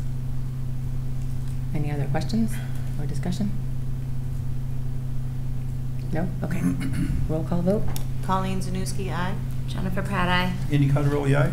Stephanie Clarity, aye. Jen Bogart, aye. Robert Belvin, aye. Mark Townsend, aye. Sarah Ewen's aye. Jim Hoffman, aye. Okay. Excellent. So the process Begins. has been voted on and accepted. So I would like to invite, through you, Mr. Chair, our first applicant up to the table, and that is Jacqueline Lake. Madam Chair, Oh, sorry. if Yes. you could speak more into the microphone. Oh, my You have apologies. such a nice soft voice. It doesn't sound soft to me, but Project that. I will do that. Thank you. Welcome very much. Thank you for joining us this evening. If you could please start by sharing a little bit about yourself with the committee, that would be great. Sure. I first want to say thank you for allowing me to be in this interview. Thank you, board and committee. And a little bit about myself. I am an assistant director, and I've been working in a director type of position for about 8 or 9 years. I have a kindergartner in the Carver School District. I've been living in Carver for about a year now, and it's been on my mind to pursue doing the school committee. So I just thought I would take the opportunity right now to, pursue that. I have a lot to give when it comes to the different pieces of the members of your committee. I have looked at policy before. I've had to keep people accountable. I've done fundraising, looking at grants, very good at networking, and just community building in itself. And I think I would have a really good piece to bring to this committee. So I'm excited for what this town is going to be turning into and what it is now. I like this town a lot. I'm from Marshfield, but I do like the school system here, and I just want to see it thrive even in the future as my daughter grows up in the school. Great. Thank you very much. Okay. Madam Chair? Yes. I'm sorry to interrupt. I did not hear the candidate's name. Oh, Jacqueline Lake. Thank you. I go by Jackie. Thank you. okay. Thank you, Jackie. Mhm. Can I start with the first question? Sure. Okay, so our first interview question is, what makes you the ideal candidate for the position of school committee member in Carver? Like I was just saying, I have experience in just the community-based programming and networking and outreaching, and I have experience in state regulations and policy building as well, and also just supervising. Also setting goals is a huge piece of what I do for years, breaking them down and making them more manageable, and I'm very resourceful, so I'm a good problem solver. Great. Thank you very much. Let me ask it. Anyone ask it? You Okay. may ask. I'll ask you the second one. Oops. As a member of the Carver School Committee, how would you determine budget priorities? Yeah, I've been thinking about that question since you first said the question. And I really think I would start with safety and making sure that our policies and what we are doing are making our kids safe. Second, I think I would go to the teachers union and the unions that we have that support the what we do. Thirdly, I think I'll go to the media, not media, curriculum, but like IT type of things, computers, and making sure that that support system is there for the kids to learn. And then I wanted to, health and wellness.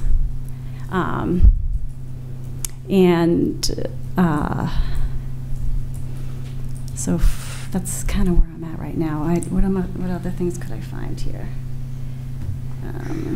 We have all those other contracts as well, like kitchen and bus. I don't know if I'd put them up with the teachers union or if I would have them at the end of the budget.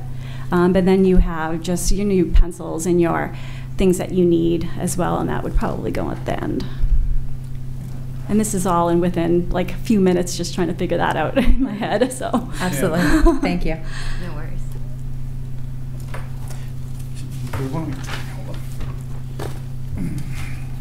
All right, I'll read to the third one. What do you want to read? Go right ahead. What do you see as the major issues facing public education and education in the Carver Public Schools? What do I find to be the major issues? I know that a lot of the kids are, well, I know that you're helping out with the malnourished and people not having a lot of money and kids being tired as they come to school and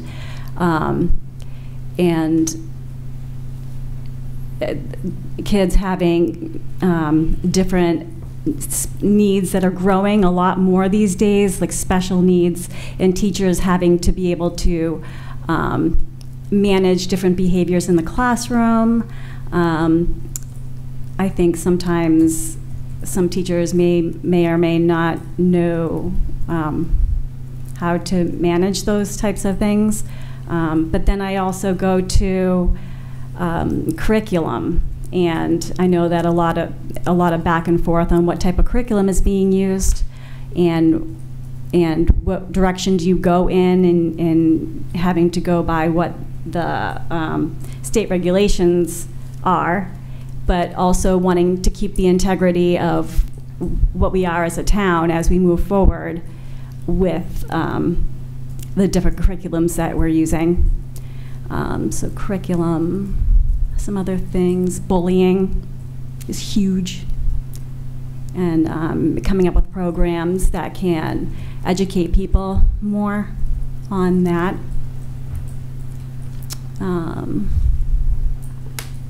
Those are just some of them. Just trying to think. It's not like I have anything written on my paper, it's just helping me think. No worries. Budgets in general. Right? So you have your budgets that you have to get money. You want a sustainable budget, and having to have those conversations with the town in general, and coming up with and having good relationships with them and maintaining that, so that we can have the money coming in and creating grants, getting grants and fundraising. All that those are hard. Yeah. All right. Are you done? I am done. Okay. Good. Is there anyone else that would like to ask a question at this time? Colleen? Yes. Hi, how are you? Hello.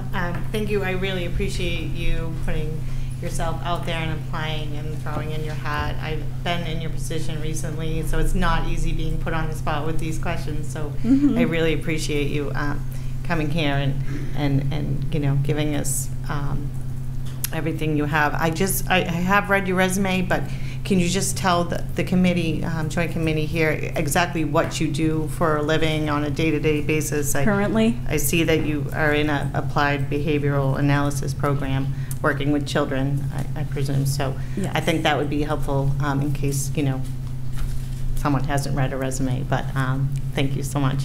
So I've been working with children for 20 plus years. My current role, I am not, I have kids directly with me, but I'm an administrator in charge of 54 plus staff. So it is for an applied behavioral analysis program. It's actually a therapy program where they do one-on-one therapy in a center or in homes. So I am running 2 centers, and I mean, I like it a lot. We're redoing, policy changes. DPH comes up with new things all the time and having to create new policy with that. And I'm currently also, because VinFan, you could see that on my application, it's working with mental health. I was a program director for 7 years. Love it. So I'm still doing that relief. And that's where the goal setting is, where I've gotten most of my education and breaking down and talking to adults and whatnot. Just about everyday living, ADLs. Thank you. I do a lot. So when you look at that, you'll see even just the fundraising experiences that I've had, community-based programming. I've done a lot of that on the bottom of my resume. Excellent. Thank you very much. Is there anyone else that would like to ask a question? No, Jen? Thank you. Through you, Ms. Chair. Hi, Jackie. Hello. So, do you have any experience working with school districts in the past, doing any type of work at all? Yes. So in California, I was a teacher, a science teacher, for a little bit, for 1 year. And then I was in Marshfield, special education. It was a teacher, but I didn't have a teacher's license or anything like that, but it was in the SPED classroom, doing one-on-one and group activities with them. And that was for 2 years. Okay, great. Thank you. Mm-hmm. Anyone else? Mr. Bowden? Yeah. Part of the role of the school committee is communication, and that's one thing that I really had issues years ago. Do you think the school committee should answer questions given to the committee by residents, parents, and children during the open comment period? So as I was reading through the process, it was saying that if it brings up new agenda items, you have to put it on to a next meeting.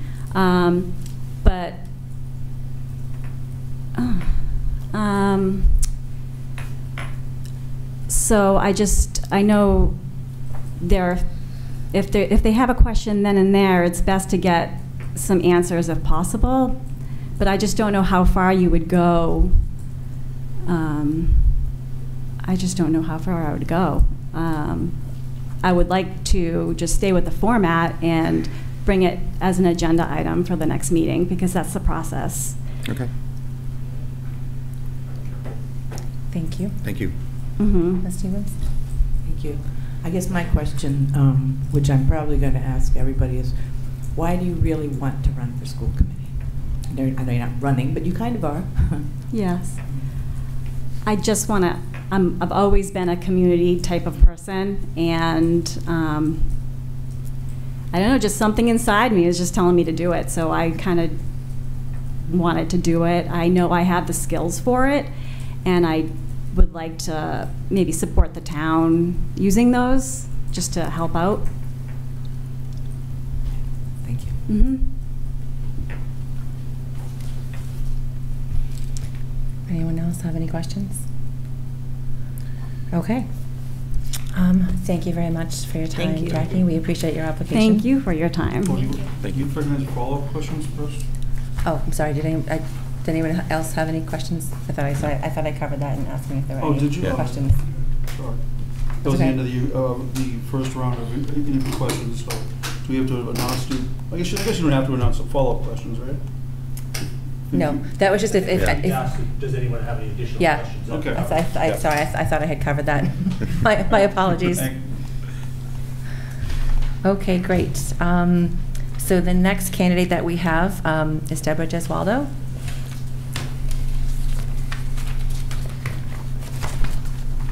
Good evening. Welcome. Thank you for joining us. Thank you for applying. Could you please tell the committee a little bit about yourself? Surely. My name is Debbie Gezwaldo, and I am a retired teacher from Carver Public Schools.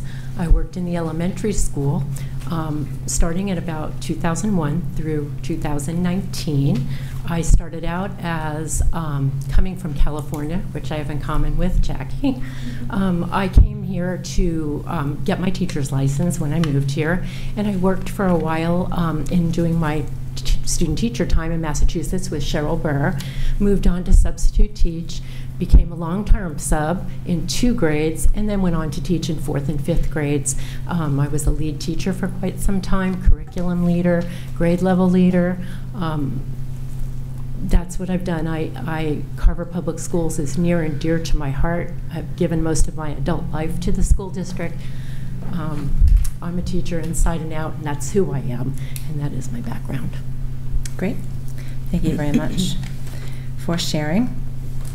Okay, so what makes you the ideal candidate for the position of school committee member in Carver? Surely. I am the ideal candidate for these reasons.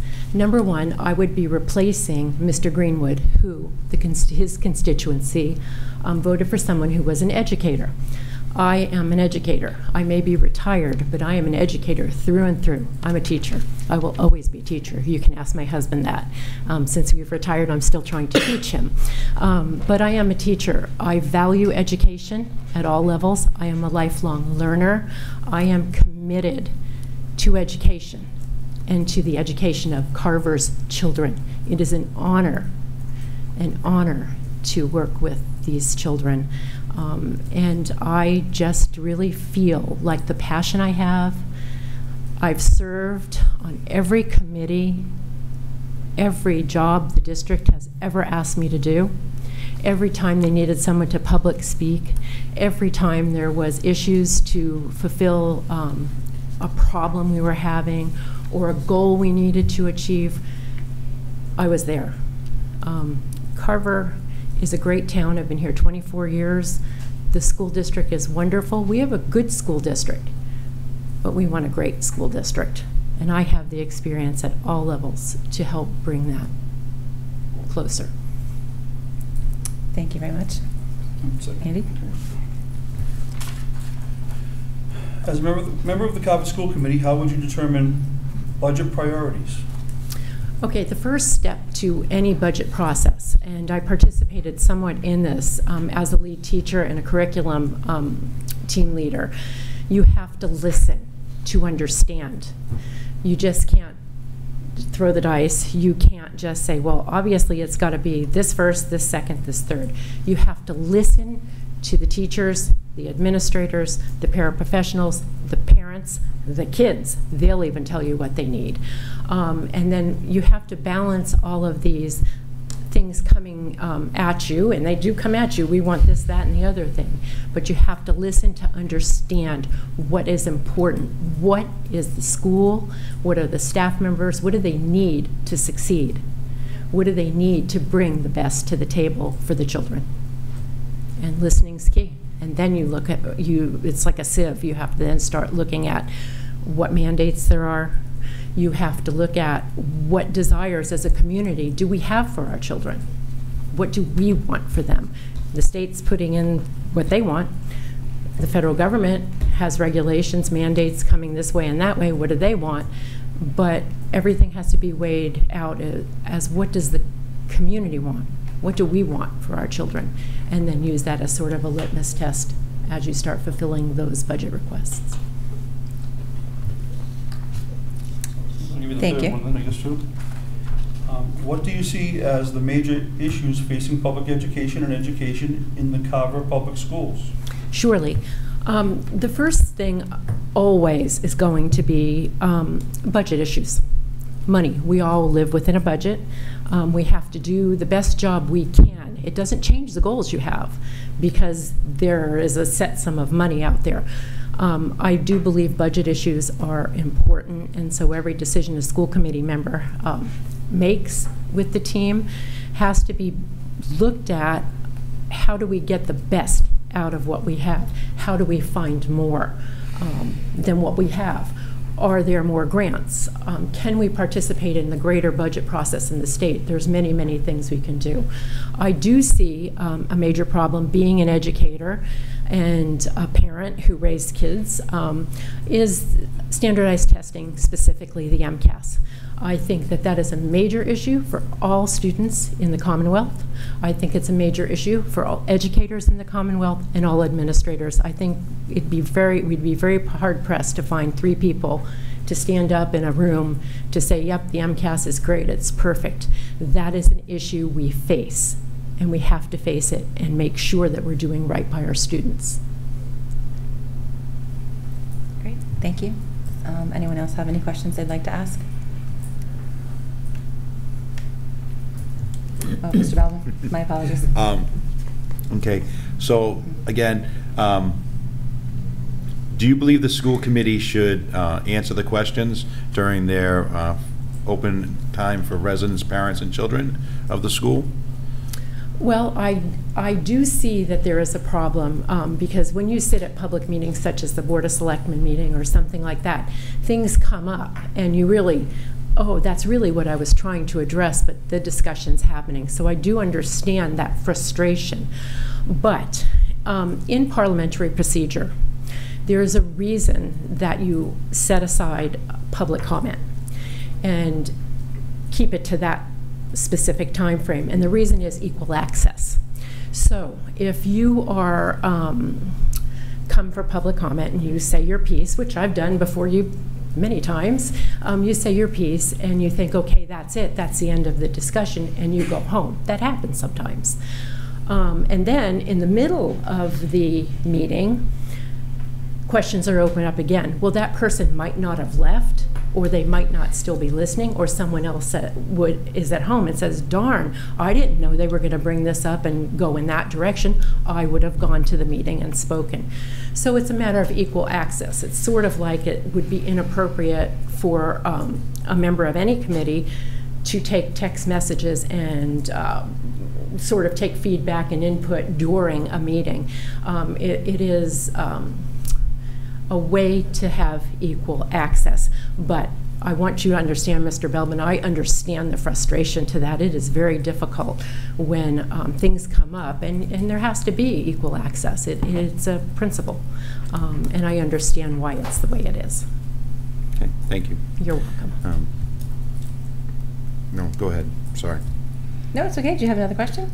It was just a follow-up to the MCAS discussion. Go ahead.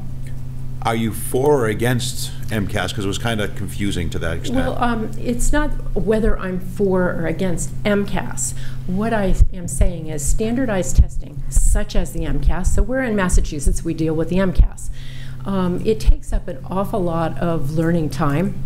It takes up, makes children stressed, very stressed. It makes teachers stressed. It makes administrators stressed. And then the data that comes from it is not timely.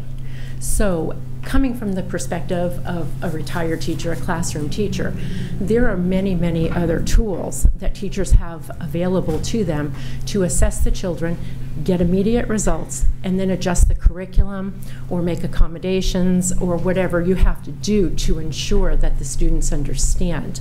The MCAS, no matter how hard they try, that data is not timely. You're looking at it after the kids have gone off, especially me. I was a 5th grade teacher, so they're over at the middle school, and I'm now looking at their results. Well, I really am interested. I want to know how they did.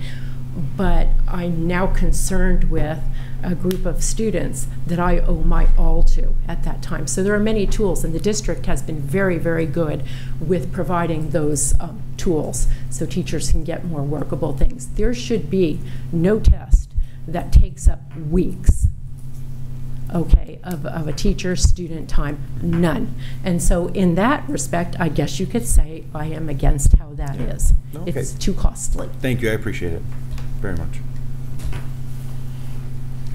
Anyone else? Ms. Ewens? So, Ms. Gezwaldo, why is it that you really want to serve? I really feel that I bring a lot to the table, and that I can do this. I have the experience, building committees, insurance committees, evaluation committees. I am a person that lives and breathes education. I'm an educator, so I really feel I can serve in this capacity. Now, I have to look and reflect at my own personality and my own strengths and weaknesses. And I just say I'm a strong person. I am an honest person. There have been times I sat a few years back at an evaluation committee. No, excuse me, it was a workload committee. And that's a committee where school committee sends a representative, and there are members from the Education Association of Plymouth Carver, and other people participate. And they say, okay, is this something that's taking time away from the classroom? Is this going in the right direction? Is this the right thing to do? Well, I have the ability to sit there and say, and I have done it with my peers around me, well, let me tell you, this is not what the administration did or said. This is what they said. So I will speak the truth no matter what, for or against my peer group, or right or wrong. Conflict is a part of everything, and integrity is important, and I know how to navigate all of those things. I'm coming on my 41st wedding anniversary, and I can tell you I am good at conflict resolution and being able to make things right and work with anyone. That's one of my talents. Thank you. Thank you. Does anyone else have any questions? Okay. Oh, sorry. Go ahead, Andy.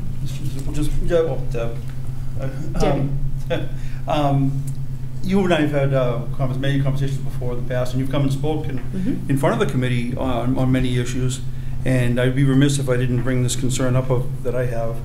One of the things that, I'll make a brief statement, one of the things that I'm most proud of is that before I joined this committee, and before Mr. Neef became our superintendent, with prior administrations, there were, let us just say, unsustainable budgets and contracts signed. And it resulted in many layoffs and many cuts in programs, as I'm sure you remember. And one of the things that I've been preaching since I've been on this committee is sustainable budgets and only spending what we can afford. And we've actually brought levels of teachers back, and we've actually brought the level of program offerings back.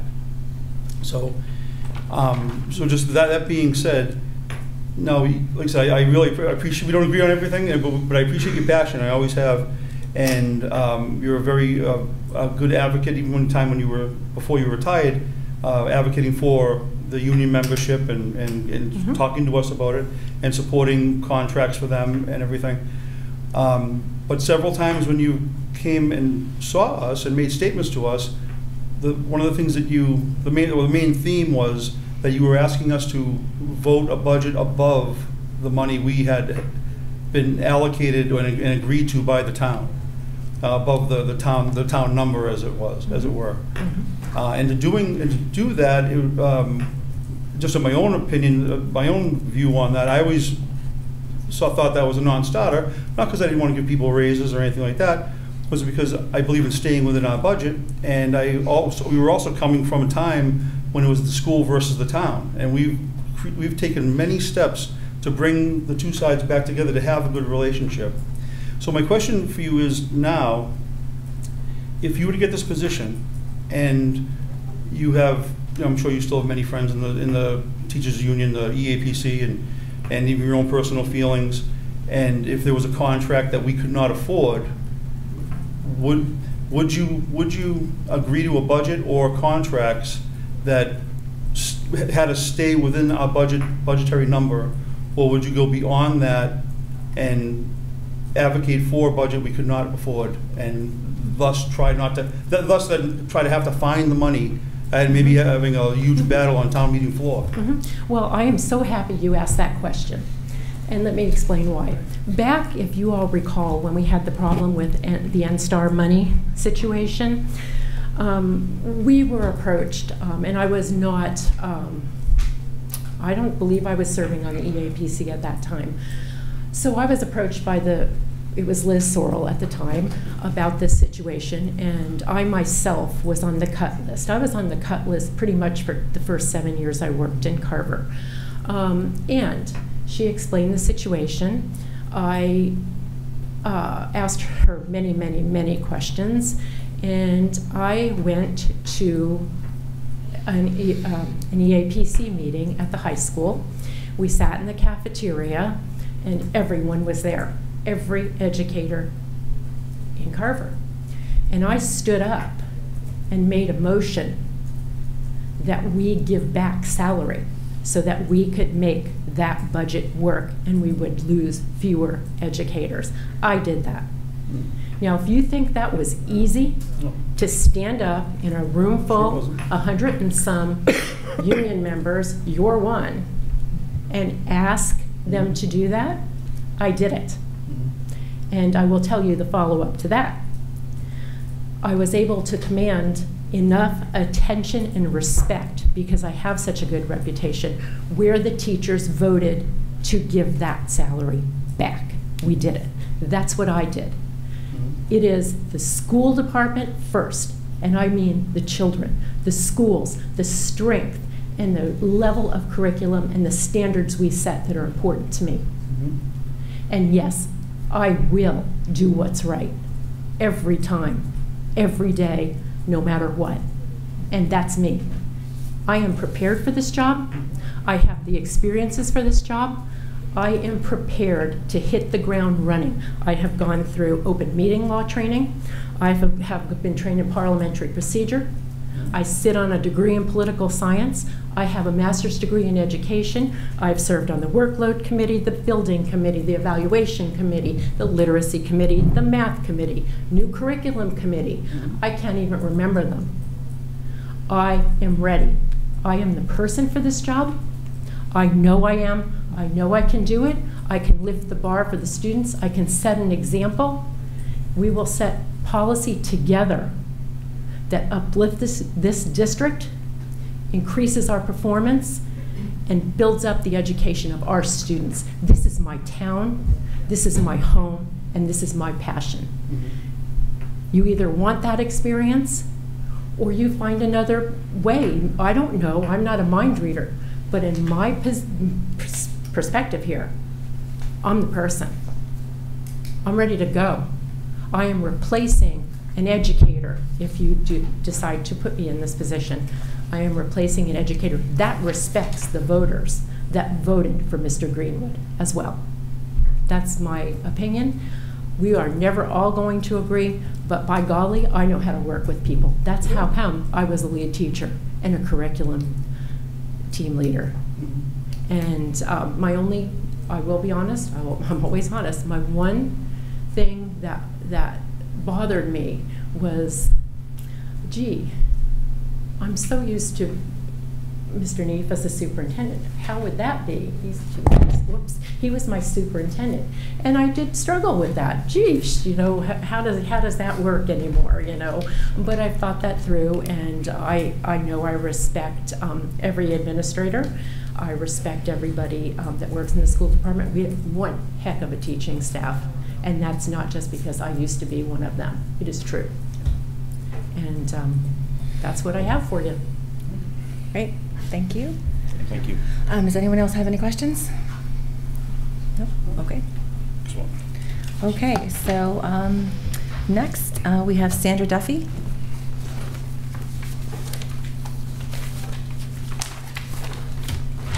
Hello. Hello.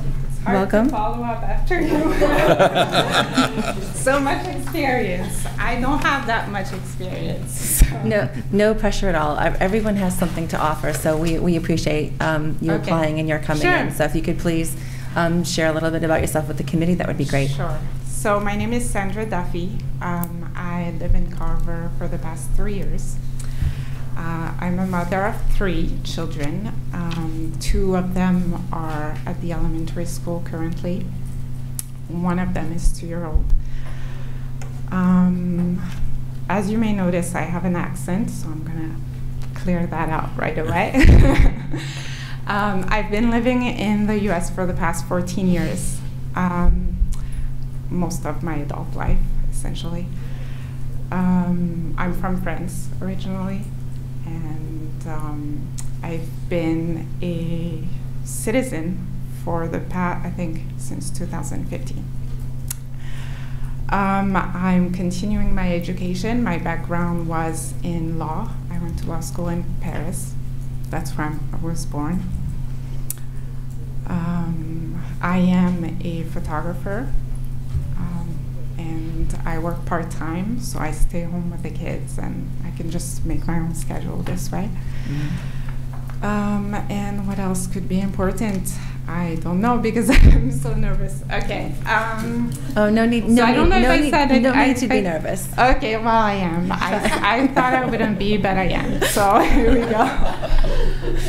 We understand. Don't worry.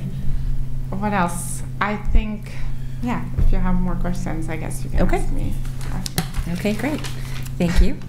Okay, so what makes you the ideal candidate for the position of school committee member in Carver? Well, first, because I have 2 children at the elementary school, and we don't plan on moving, so they'll be there going to middle school and high school. Okay. I'm thinking.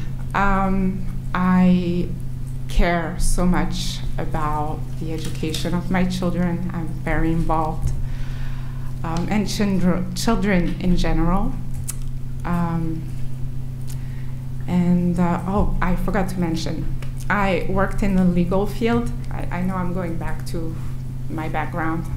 I worked with Boston Legal Services for 3 years. I was translating documents and legal documents, and doing interpretation between clients and lawyers also. So anyways, I went back a little bit. Okay. So I think I'm the ideal candidate because I see directly what's happening with my children going through the elementary school at the moment. And I care so much. There's no other, I just don't have any other reason that's more important than that to why I'm here and doing this. I think it's crazy even that I'm doing this, but I am. What else could I think of? Yeah, that's it. Okay, Yeah. Thank you. Okay, the second question. As a member of the Carver School Committee, how would you determine budget priorities? So, I mean, it would be nice to have, I would obviously look at what needs to be done, just like at home, and hear what everybody has to say in order to figure out what is the most important, whether it be infrastructure or programs or, I couldn't tell you like this because I'm not really sure. I don't know what is the most pressing issue at the moment, but I would definitely look at the whole thing and see what would be. Well, I'll interrupt you really just quickly. Mm-hmm. For all the candidates, you'll go through a training. Yeah. You'll learn about many different things.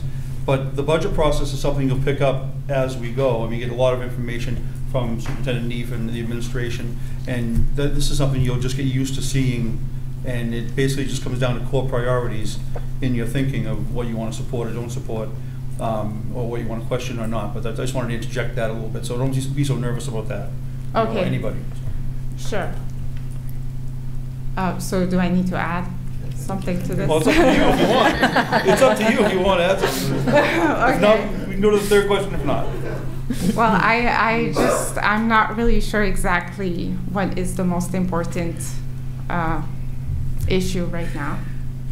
But I would hope that, by looking at the current issues, I would make the right decision. Okay, thank you. Third question, what do you see as the major issues facing public education and education in the Carver public schools? Well, at the moment, obviously, it's COVID-19.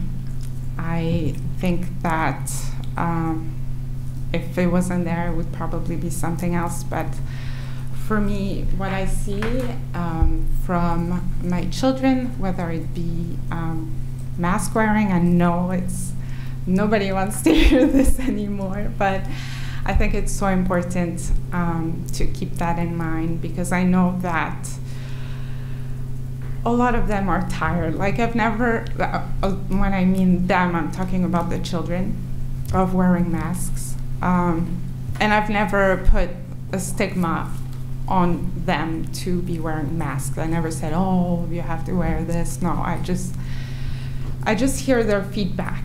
And when my children, they're very active, for example, they come back from recess, for example, and then they have to get back in line and put their masks on, and they tell me, Mom, sometimes I can't really breathe with that, or it's just tiring, it hurts behind my ears, or like they come back with headaches sometimes, which never happened before. So for me, this is currently the most important thing. Yeah. Okay. Does anyone else have any questions they'd like to ask? Mr. Belvin? Oh, no, go ahead. First. Colleen? Okay. So thank you for coming out, and we really appreciate you. And Yeah. I know it's a nerve-wracking situation. But to your point, and on your resume, can you appreciate the divisiveness of the issue out there, and that our job is to weigh all parents, students' concerns concerning mask wearing, given that you have to see every side of this, and take into consideration everybody's opinions on it. So, I mean, that's been just a huge thing that we've had to consider as a committee. So I just wanted to know if you feel as though you can appreciate every side of that mask wearing, or just divisiveness altogether. Definitely. I've been watching actually online, and it's frightening, frankly, some of the reactions from certain people. I understand both sides and I respect them. However, I think that it's important to stick to what we believe, because that's what we're here for. We're here to speak our minds. And yeah, I mean, I respect anybody's opinion for sure. I know it's definitely not easy from what I've seen from the past few meetings. So I appreciate, anything that you've done for sure. Thank you. Yeah. Thank you. Anyone else? All set? Mr. Belvin? All right, the same question. Do you believe the school committee should be answering questions given to the school committee by residents, parents, and children when they come for their open comment period? Well, I've just learned that it's a rule. But I think that if we have the answer, why not? I think it would maybe appease some of the tension of certain individuals. And yeah, I don't know if it's even possible to do that, but I think that if we can do it, why not? Absolutely. Just, go ahead. I want to thank you very much for coming in. I do appreciate that. I do understand the issue with masks. I work in healthcare, so I understand all points of view on that also. And I just want to make sure that you understand that it's a very difficult position Yeah. for any of us to be put in. So Yeah. I and understand. Yeah, it's definitely controversial, and I was debating whether or not I should even talk about it, but, you know. Thank you. I will. Thanks. Okay. Anyone else? Sarah? So tell us why do you really want to be on the school committee? Well, I like to be of service. That's anything that I've done. I know I don't have the amount of years, I guess, to show, but I love to be of service, whether it's through community here or translating, working with Boston Legal Services. I've worked in the hotel industry. It's all about service. I'm also a yoga instructor. I don't know if that matters, but I like to work with people and I like to help. Thank you. Yeah. Does anyone else have any questions? No? Okay. Thank you Great. very much. Thank you. Thank you. Thank you. Thank you. Okay, so moving on to the next candidate. Kelly's Naomi? Nimi. Okay, my apologies. Welcome. Thank you. Thank you very much. I'm a little nervous. We understand. Not to worry. Okay, so can you please tell the committee a little bit about yourself? Yes, I am a long-term resident of Carver. I went all through Carver schools from first grade all the way through senior in high school, as well as my sister, and even have come back to do programs at Carver High School for adult education when they were doing them when Sue Smith was running the program. I've lived in Carver on and off for about 43 years, and I'm totally dating myself when I say that. But I've been a part of this town and a part of this community for a very long time. I've also been through the schools myself, and now I have a second grader. I want to say first grader, but no, she's a second grader now, who is part of the Carver school system and in the elementary school. That's personally. Professionally, I am an IT professional that has been working at various corporations for, oh God, a long time, about 30 years. I started off as a corporate trainer doing adult learning. I am well versed in adult learning theory, and I have been training for a very, very long time and moved through various positions. I've worked at an energy company, I've worked at a law firm, I've worked at a bunch of different places. I've also worked for the state of Massachusetts and worked for Charlie Baker as a systems analyst in the Human Resources Division. I have a lot of experience in a lot of different areas working with a lot of different types of people. And I've thoroughly enjoyed it. I'm definitely a people person. I'm very calm, I think, most of the time, and rational, and I feel that I am the kind of person who can build bridges versus tearing them down. And bring people together, which is one of the reasons why I wanted to apply for the school committee position. I think that's about it, personally, professionally. Okay. That's great. All right. Thank you very much. Okay, so our first question is, what makes you the ideal candidate for the position of school committee member in Carver? With everything that's currently going on and the divisiveness that was just mentioned by several members, as I mentioned, I have worked in a variety of different positions in a variety of different companies, both domestically and internationally. I have been able to build bridges with cultural divides, with all different kinds of people. I am very much a people person. I'm very outgoing. I also have built lots of relationships within the community, and I feel that I could leverage those relationships to help the parents of this town, help the school committee work together to work through some of these issues that we have, COVID notwithstanding, some of the other issues that we have in particular too.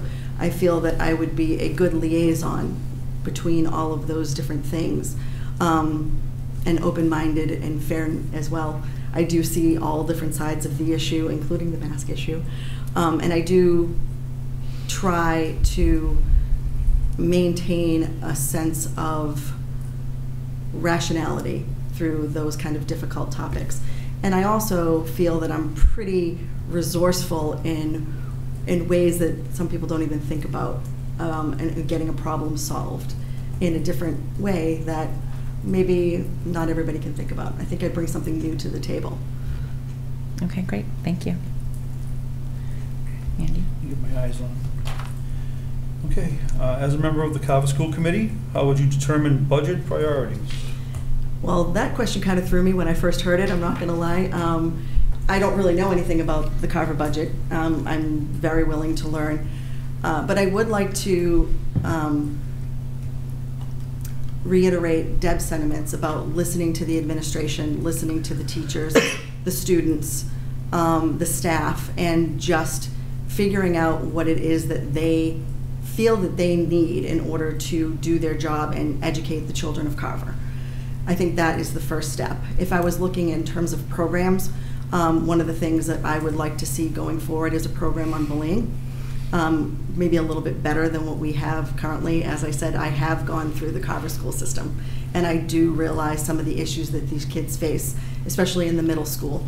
And I think maybe if we had the money for something like that, that would be a great thing to prioritize, especially right now when everything is so divisive and everybody is so upset about what is going on. I think that would be a great thing. I'd also like to see a little bit more, or hear even a little bit more, on what they're doing in remediation for the learning that was lost last year. As a technology person, I would also like to know what we're doing budget-wise and with technology. I spent a fair amount of time during hybrid school helping my daughter's teacher out and giving other parents advice on how to get their setup ready and get their student ready. I'm sure that if you've on some of these Carver pages, you've seen my posts about those things. So I think, honestly, for me, though, the most important part would be listening to what the school actually needs and making sure that those priorities get met first. Okay, thank you. Thirdly, what do you see as the major issues facing public education and education in the Carver Public Schools?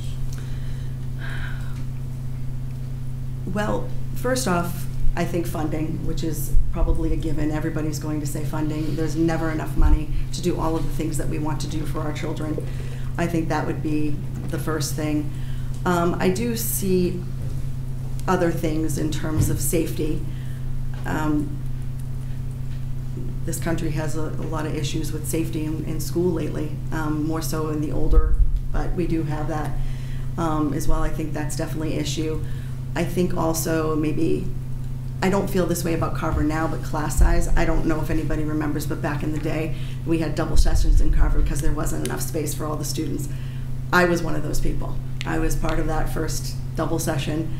It was pretty brutal, and I think that I'd like to see steps taken towards making sure that that doesn't happen again going forward. It was probably my worst year academically in my entire life. 7th grade was not fun.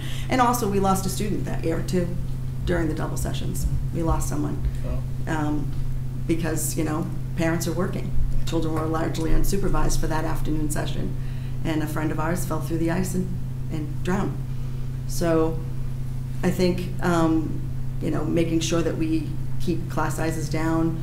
And also, one of the other things, too, I really feel strongly about is maintaining and attracting talent and keeping them, retaining our talent. We have a lot of fantastic teachers in this school district. We have a great school district. I personally feel that a lot of my successes have come because of the education that I received at Carver Public Schools. My sister just had a book published, and in that book, she actually thanks like 4 different Carver teachers for contributing to her success. And I really feel strongly that we should be doing everything we can to retain our talent within the budget. Within the budget for it, absolutely. Great. That was the last of the official questions. Okay. Do anyone else have a question? Thank you for coming. I know it's a little nerve-wracking, but you all have done great. And I really appreciate and share your ties to the community as a long-standing member. I think that's really what motivated me in my election in April, and the sense of giving back and having community ties and really doing something important. And so thank you for coming out. And you know what also struck me is that you said my first, no, she's a second grader now, so I saw something recently. What was your child's last normal year?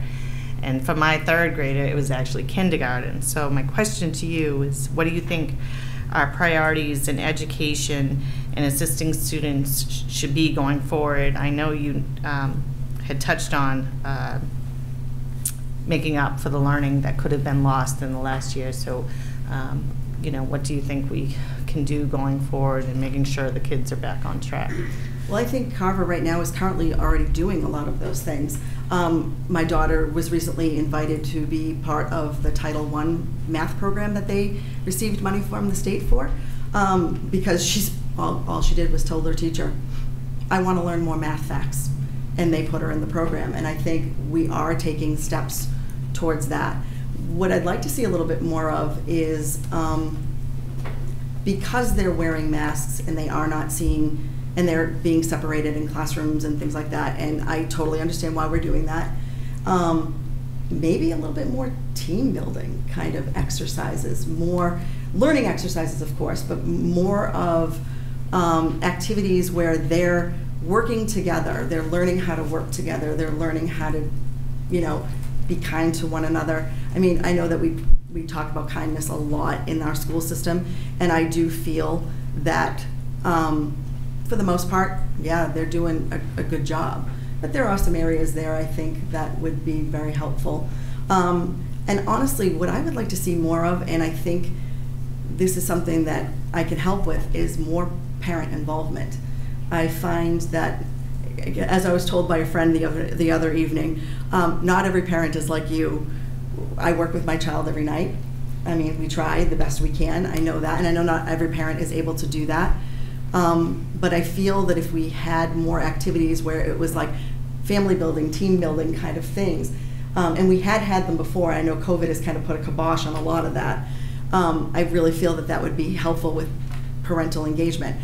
And also, and I'm not even sure if we can do something like this, but I was thinking like a mentor program. Like if some parents can't be involved because they're working or they're out of town or whatever, maybe other parents could step in and bring those children to those events and be kind of like a parent liaison. And I'm not even sure if like a lot of parents would go for something like that, but I think that that would be a nice thing. It could be a learning activity, and it could also just be a bonding activity and building relationships. I think what the children are struggling with now is relationships, because you were saying your last normal year for your child was kindergarten. My child hasn't had a normal year. She was in pre-K. Her kindergarten year was cut off short. And we struggled in kindergarten. We struggled very hard in kindergarten. There was some incidents on her bus. There's a big difference between a 5-year-old and a 12-year-old on a bus. So, she really hasn't had a normal year yet.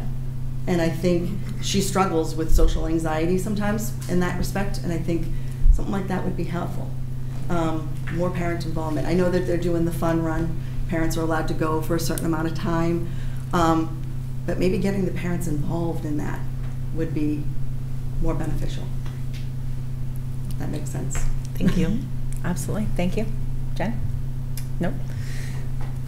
Mr. Galvin? Same question as everyone else. Do you believe the school committee should answer questions given to the school committee by parents, residents, and children of our school system during their open comments? I do, within reason. If it's a simple answer and it's something that they are able to give at that given time, I don't see the problem with that. But letting the questions drag on and going over time limits and outbursts and things like that, I think that maybe those should be tabled for the next agenda, like the process actually says. Thank you. Anyone else? Thank you. So, Ms. Nimi, could you tell us why you really want to be on the school committee? Well, I really want to be on the school committee because I feel that Carver has given so much to me over the years, not just the school, the town in general, and I want to give back. I'm ready to give back. My daughter is part of the school. We are starting to get more and more involved in the community activities, and I want to learn about how Carver runs, how we're doing things. I want to be a part of it, and I really feel strongly about that. Like, I want to be able to give back at this stage in my life. Thank you. Great, thank you. Does anyone else have any further questions? All right, thank you very much. Thank you. Okay, and our next candidate is Susan, is it Bolio, Below? I'm not sure how to say it. That's good, Bolia. Bolia? Bolia. Bolia. I was able to take lots of notes, make lots of notes, so thank you for calling me, and thank you for allowing me to be here. Absolutely, thank you for applying. Thank you for coming. Yeah, thanks. So if you could please just take a few minutes to tell the committee about yourself. Yes. So I am Susan Bolia, and I have lived in Carver for 33 years. I have raised 4 sons in the community. They have gone through the school system, and they've all gone on to college, and they all have a college degree, and they all have moved out, and they're living a successful life. And all of that, well, by going through the Carver school system. So Carver School's been great to my kids.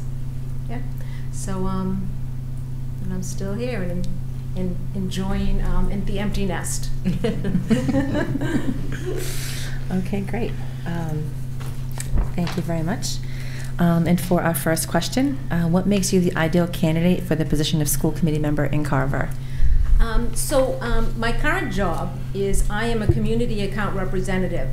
And what that entails is I oversee 57 properties, and each one of those properties have 100 units or more. So I'm interacting with property staff and residents on a monthly basis, like over 200 people a month. So I do a lot of communicating, and my responsibility is to make sure the overall health of the properties are running well. And I have an operating budget also that I have to maintain monthly and be responsible, fiscally responsible yearly for that budget also. They communicate to me if there's any type of issue whatsoever. They either send me an email, text me, or call me. So I make sure overall that they're able to communicate with me and I can communicate with them. And if for some reason I'm not able to resolve their issues in any way, I'll reach out to the appropriate people to make sure that we can get the job done. And normally, like if there's any type of issues that arise whatsoever, we can get that done, get their problems resolved within like 24 to 48 hours. So I'm dealing with the community and people, which is who I enjoy. I thrive on, interacting with people and helping them with any kind of issues or concerns that they have. Okay, thank you. Okay. As a member of the Carver School Committee, how would you determine budget priorities? That's a good question. I did look at the budget overall to a degree, and I saw that, but the main items in the budget are salary, it is building expenses, health insurance, and transportation. So when I took a look at that, I was looking at, what's possible ways to save money. And I was thinking that it would be nice to take a look at health care. Is there a possible way to save money in that area anyway? I was also looking at the building expenses, and is it possible to take a look at how can we save money on the expenses? In other words, can we do like have a committee that could maybe possibly take a look at is there ways to save money, whether it is in health insurance or whether it would be in building expenses. Like this is an example, I was thinking of this as we were sitting here. The company that I work for as far as saving money and energy, the company that I work for in the back parking lot, it has solar panels, and my company itself makes thousands of dollars just off those solar panels. And if anybody here has an electric car, you can also plug your car in, you know, while you're at work to charge that. But that's a way to save money on expenses, like building expenses. So save the budget, because when I look at the budget itself, we don't want to cut into the quality of education at all for our students. I think that if anything, we should be building up the quality of education. We should be increasing programs within the school system. We should, because our children are bright, and I feel that by building up our educational, the quality of education is going to also draw people into this community too. Putting Carver on the map to say, hey, you know what, they have a great school system there. I think it'd be a great idea to move into that town. So, and I was looking at that like, well, how can we save money with the budget and then expand our program? So I was kind of had that thought process when it came to the budget. And then maybe form a committee, and a committee that could maybe do an energy audit to see, you know, what's a good way to save money and how can we put that money into the quality of education. And that process, thought process. Were you finished? Yes, I think so. Okay. Didn't want to interrupt you. No. Okay, thirdly, what do you see as the major issues facing public education and education in Carver Public Schools? Okay. One of the major things COVID is a big issue. I know it's a hot issue with parents. I know that we have to, you know, listen to parents, listen to the students, and listen to the teachers is really important. COVID's an issue. To wear a mask or not wear a mask is a hot topic within a major issue that we're facing, that you guys are facing as on the board. Vaccinations will be coming up soon as far as whether or not they're going to make it mandatory for children to have vaccinations. That's going to be a hot topic that you're going to have to deal with when it comes to residents and their opinions on that. But as we were talking, again, it was kind of a combination. I felt that inflation is going to be an issue. And so when we start to have rising costs within this community, it's going to start to affect the budget. And again, there's going to be rising costs in energy, and we don't want to cut it. I'm thinking we don't want it to cut into the school budget. We want to be able to get ahead of it, because it appears to be an issue and it may escalate, and us as a community should be prepared that we may have an issue. How can we start to save money so that it doesn't cut into the children's education? That's kind of like where my thought process is with what's going on. Everybody covered great points, but I kind of thought of that too. Our students are the priority. Yeah. Okay. Thank you. Thank you. Any questions? Thank you. Mr. Balburn? Just like the other ones, is that citizen participation is important to me. Answering questions is important to me. Do you feel that the school committee should answer the questions during their participation portion? Right. Now, I don't know the whole process, but I do feel that parents should be aware that they can get in touch with the school committee, like by email, if they have anything that's really pressing, and that we should say the school committee should be able to get back to those parents with answers, whether they, you know, meet as a team. And I think that parents are going to want to speak. If you don't allow them to speak, they will probably still, especially if they're upset, speak anyways, or over speak everybody. So there's going to be issues where you're going to have to allow people to express their opinion, but again, go by the forum or go by whatever the rules are, which I'm not up on that exactly, but people should be able to express their opinion and also know that there's multiple ways that we can respond to them. And also, if we don't have the answer, that we promise them that we'll get back to them with those answers. Thank you. All set, Mr. Baldwin? Yeah, I'm good. Thank Okay. you very much. Ms. Hewins? Thank you. So tell us why you really want to be on the school committee. Okay. I love people. I have, my kids are grown. I want to give back to this community. I feel that a lot of experience that I have had through my job and just life experience has matured me to be in this place of being able to help out this community. I want to be involved in the community, and I see that there was a need here, there was an opening here, and I wanted to make myself available at all, if, you know, with my background to fill that position, give back, and you know, help out, work as a team. Thank you. Thank you. Anyone else have any questions? Okay. All right, thanks. Thank you very much. Thank you very much. Yes, thank you, Susan. Okay.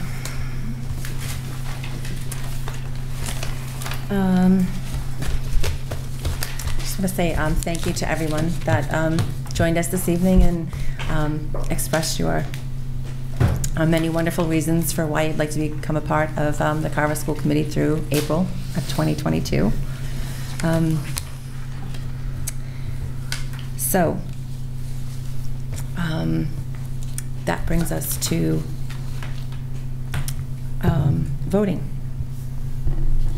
So again, every vote that we take needs to be a roll call vote. Excuse me.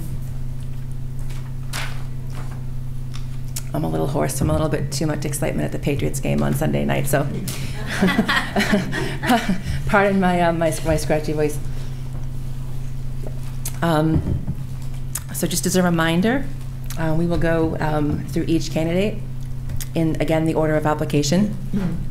And each member of the joint committee has one yes vote that they can use to vote for any one of the candidates, but only for one candidate. Does anyone have any questions with how voting is going to work before we proceed? Does anyone remember, everybody feel comfortable with from where we were with the motion? Okay. Okay, great. So the first applicant was Jacqueline Lake. So I created a voting grid so I can keep track of how the votes go. So in the ease of that, I just did it in alphabetical order by member of the joint committee. So is everyone okay with my proceeding with alphabetical? Okay, so the first candidate is Jacqueline Lake. So Mr. Belvin, how do you vote? So we only get one vote for one of the candidates, correct? One yes vote. One yes vote.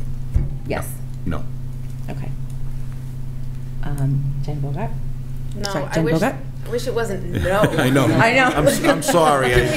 Like you all to be hired, but This is horrible. Nay? I'm sorry. I know. Can you all leave the room? Yeah. Decline? Nay? Yeah. Right? Decline? Pass? Sorry. Yeah. I mean, there really isn't a word that's I know. comfortable, to be honest. Perhaps we could just ask if there are any yes votes. Okay. Candidate? That might get messy. Yeah. Yeah, let's just do this. Yeah. Okay. All right. Next, Andy Cardarelli. No. No. Okay. Next is Stephanie Clarity. No. Next on the list is Sarah Hewins. No. And next we have Jim Hoffman. First, I want to thank everybody for coming forward. I know it's not easy, especially a lot of people stepping out of their comfort zone. Yeah, Jim. Way to go. Way to be the nice one. Absolutely. We're going to heckle you now. Thank you, Mr. Hoffman. So now I can say no? No. Okay, thank you. Jen Pratt. Again, you all made this incredibly difficult on us. I'm actually going to say yes for Jackie. Okay. Next we have Mark Townsend. I also want to thank everyone for coming forward and volunteering, and I think you each brought different qualities to the table that we need, but unfortunately, I know. Okay, thank you. That brings us to Colleen Zanuski. Yes, again, thank you for all coming out. When I was running, I had to do this campaign speech and debate, and it's very uncomfortable, but you know, you guys are all passionate, and everyone is more than capable, and thank you for putting yourselves out there, but I will be a no. Okay. Okay, moving on to the next candidate. We have Deborah Gezwaldo. Mr. Belbin. Why do I have to be first? Oh, I'm sorry. I didn't in alphabetical order by last name, so no one wants to be first. Yeah. Thank you, everyone, for doing this. This is really tough, all right? Man, it's between two. I'm going to say no. I'm sorry. Yeah, I still hate the word no, but no. Okay. Andy Cardarelli? No. No. Okay, that brings us to Stephanie Clarity. I am a yes. Next, Sarah Hewins. I'm a yes. Okay, next, Mr. Hoffman. No. And Jen Pratt. No. And Mark Townsend. No. And Colleen Zanuski. No. Okay. The next candidate we have is Sandra Duffy. So, Mr. Belvin. It's a no. Ms. Bogart. Yes. Andy. No. Stephanie Clarity. No. Sarah Hewins. No. Jim Hoffman. No. Jen Pratt. No. Mark Townsend. No. Colleen Zanuski. No. Okay. Next we have Kelly Nimi. Nimi. Okay. Mr. Belvin. Yes. Jen Bogart. No. Andy Cardarelli. No. Stephanie Clarity. No. Sarah Hewins. I guess it'd have to be no. Jim Hoffman. Yes. Jen Pratt. No. Mark Townsend. Yes. Colleen Zanuski. Yes.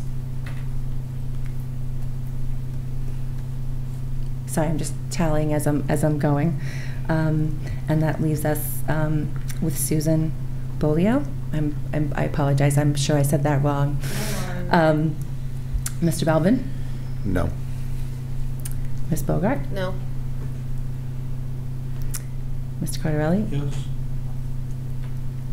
Stephanie Clarity. No. Sarah Hewins. No. Jim Hoffman. No. Jen Pratt. No. Mark Townsend. I guess I have to be a no. I've already voted. And Colleen. No. No. Okay, so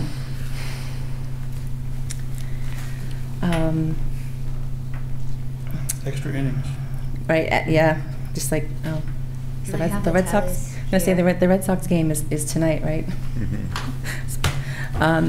Yes. So No candidate received. I'm sorry. No candidate received. Correct. So Sorry, what was the question? the tally of the votes.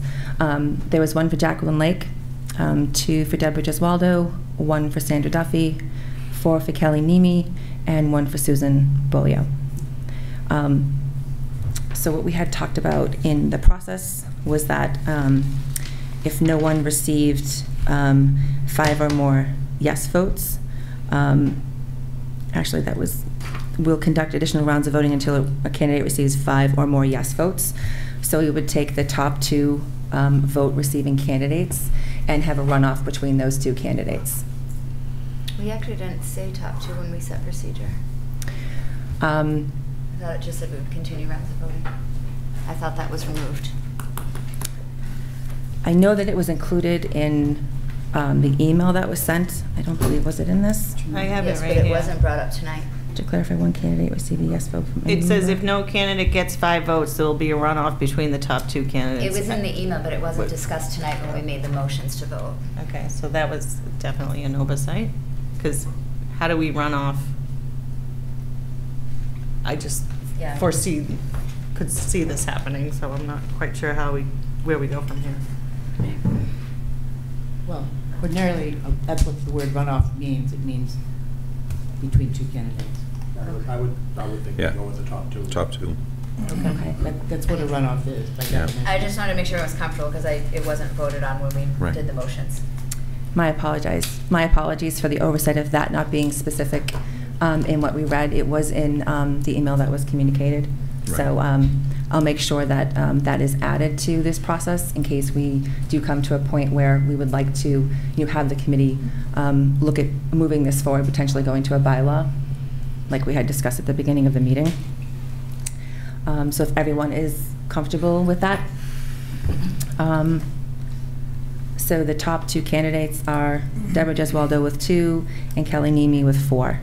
So again, we will follow the same process with each joint committee member, only having 1 yes vote for 1 candidate. All right, so again, I will go, just bear with me a second. I will go in, oh, sorry, my apologies. Yes. Since it's now just between 2, would it just be easier to do a roll call and have us state which candidate we would vote for rather than doing 2 roll calls? I think that's a good idea. In essence of time. That would be a change. It essentially accomplishes the same thing. It does, but just to be clear, can you just make a motion to amend that? That way we just Sure. have it on the record that we all agreed to change that. Sure. Thank you. I will make a motion that for the runoff vote, we will do a roll call vote in which each joint committee member states the name of the 1 candidate that they wish to vote for out of the 2. I second that. I do not have that motion written down. Elaine, were you able to get that? Yeah. Okay. Right. So do you want a roll call vote on that? Yeah, I just wanted to make sure that Elaine was all set before we moved on. By saying yes. So just a single roll call vote, and then instead of saying yes or no, you're saying the name of the person you're voting for. Yeah. Got it. All set? Okay, great. Thank you. Okay, so I will again go in alphabetical order. So, Mr. Belvin? Kelly. No. Wait, Oh, what? we had a... Oh, I'm sorry. Oh, I'm sorry, yeah, I did not vote on the motion, my okay. apologies. Sorry. I'm like... Okay, yep, Sorry. no, you're a procedural error on my part, so can we have a roll call vote on the motion that was made and seconded, unless there's any further Yeah. discussion? No further discussion, okay. Colleen Roll call vote. Zanuski, aye. Jennifer Pratt, aye. Andy Cottarelli, aye. Stephanie Clarity, aye. Jen Bogart, aye. Robert Belvin, aye. Mark Townsend, aye. Sarah Hewens, aye. Jim Hoffman, aye. Okay, the motion passes. So now we will proceed with the amended vote. My apologies. So, Mr. Belvin, Kelly. Jen Bogart, Kelly. Andy Cottarelli, Kelly. Stephanie Clarity, Deborah. Sarah Hewens, Deborah. Jim Hoffman, Kelly. Jen Pratt, Kelly. Mark Townsend, Kelly. Colleen Zanuski, Kelly. Kelly. Okay, and with that vote, Kelly Nimi has received 7 votes. So she is the newly appointed member to the Carver School Committee through April 2022. So, congratulations.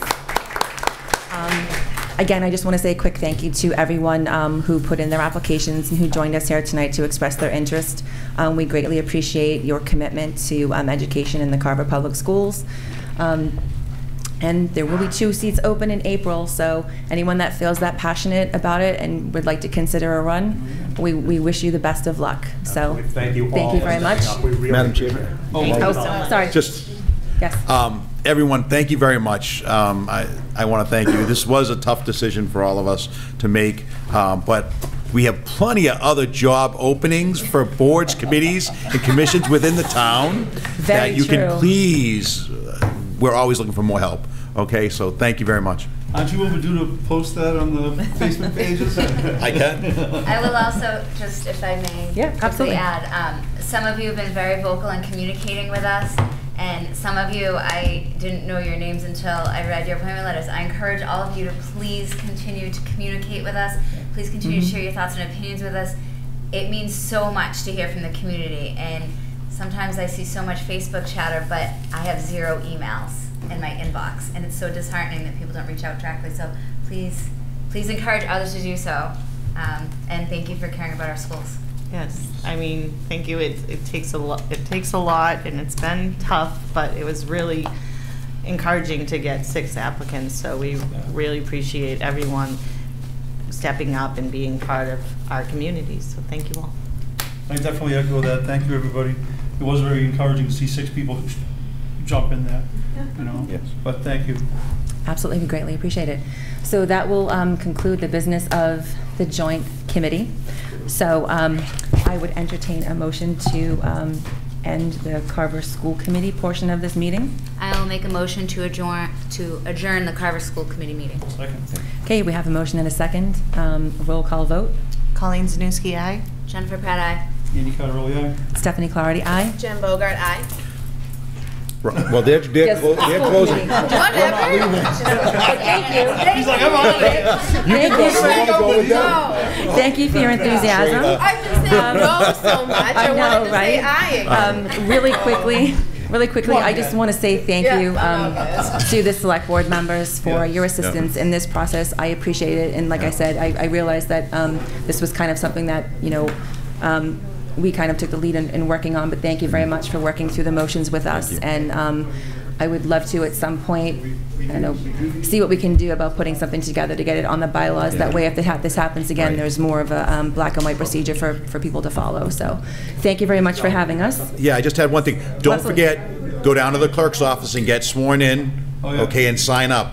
Okay, that makes it legal. Where am I going? The town clerk's Town office. clerk's office downstairs. Yes. Come in, go to the left. No, she's not there. She's now. not there right now, but. Then Carolyn's Thank you very much. Thank you. I appreciate your assistance. Thank you, everybody. Congratulations. Thank you. See you on your. Yeah. See you soon.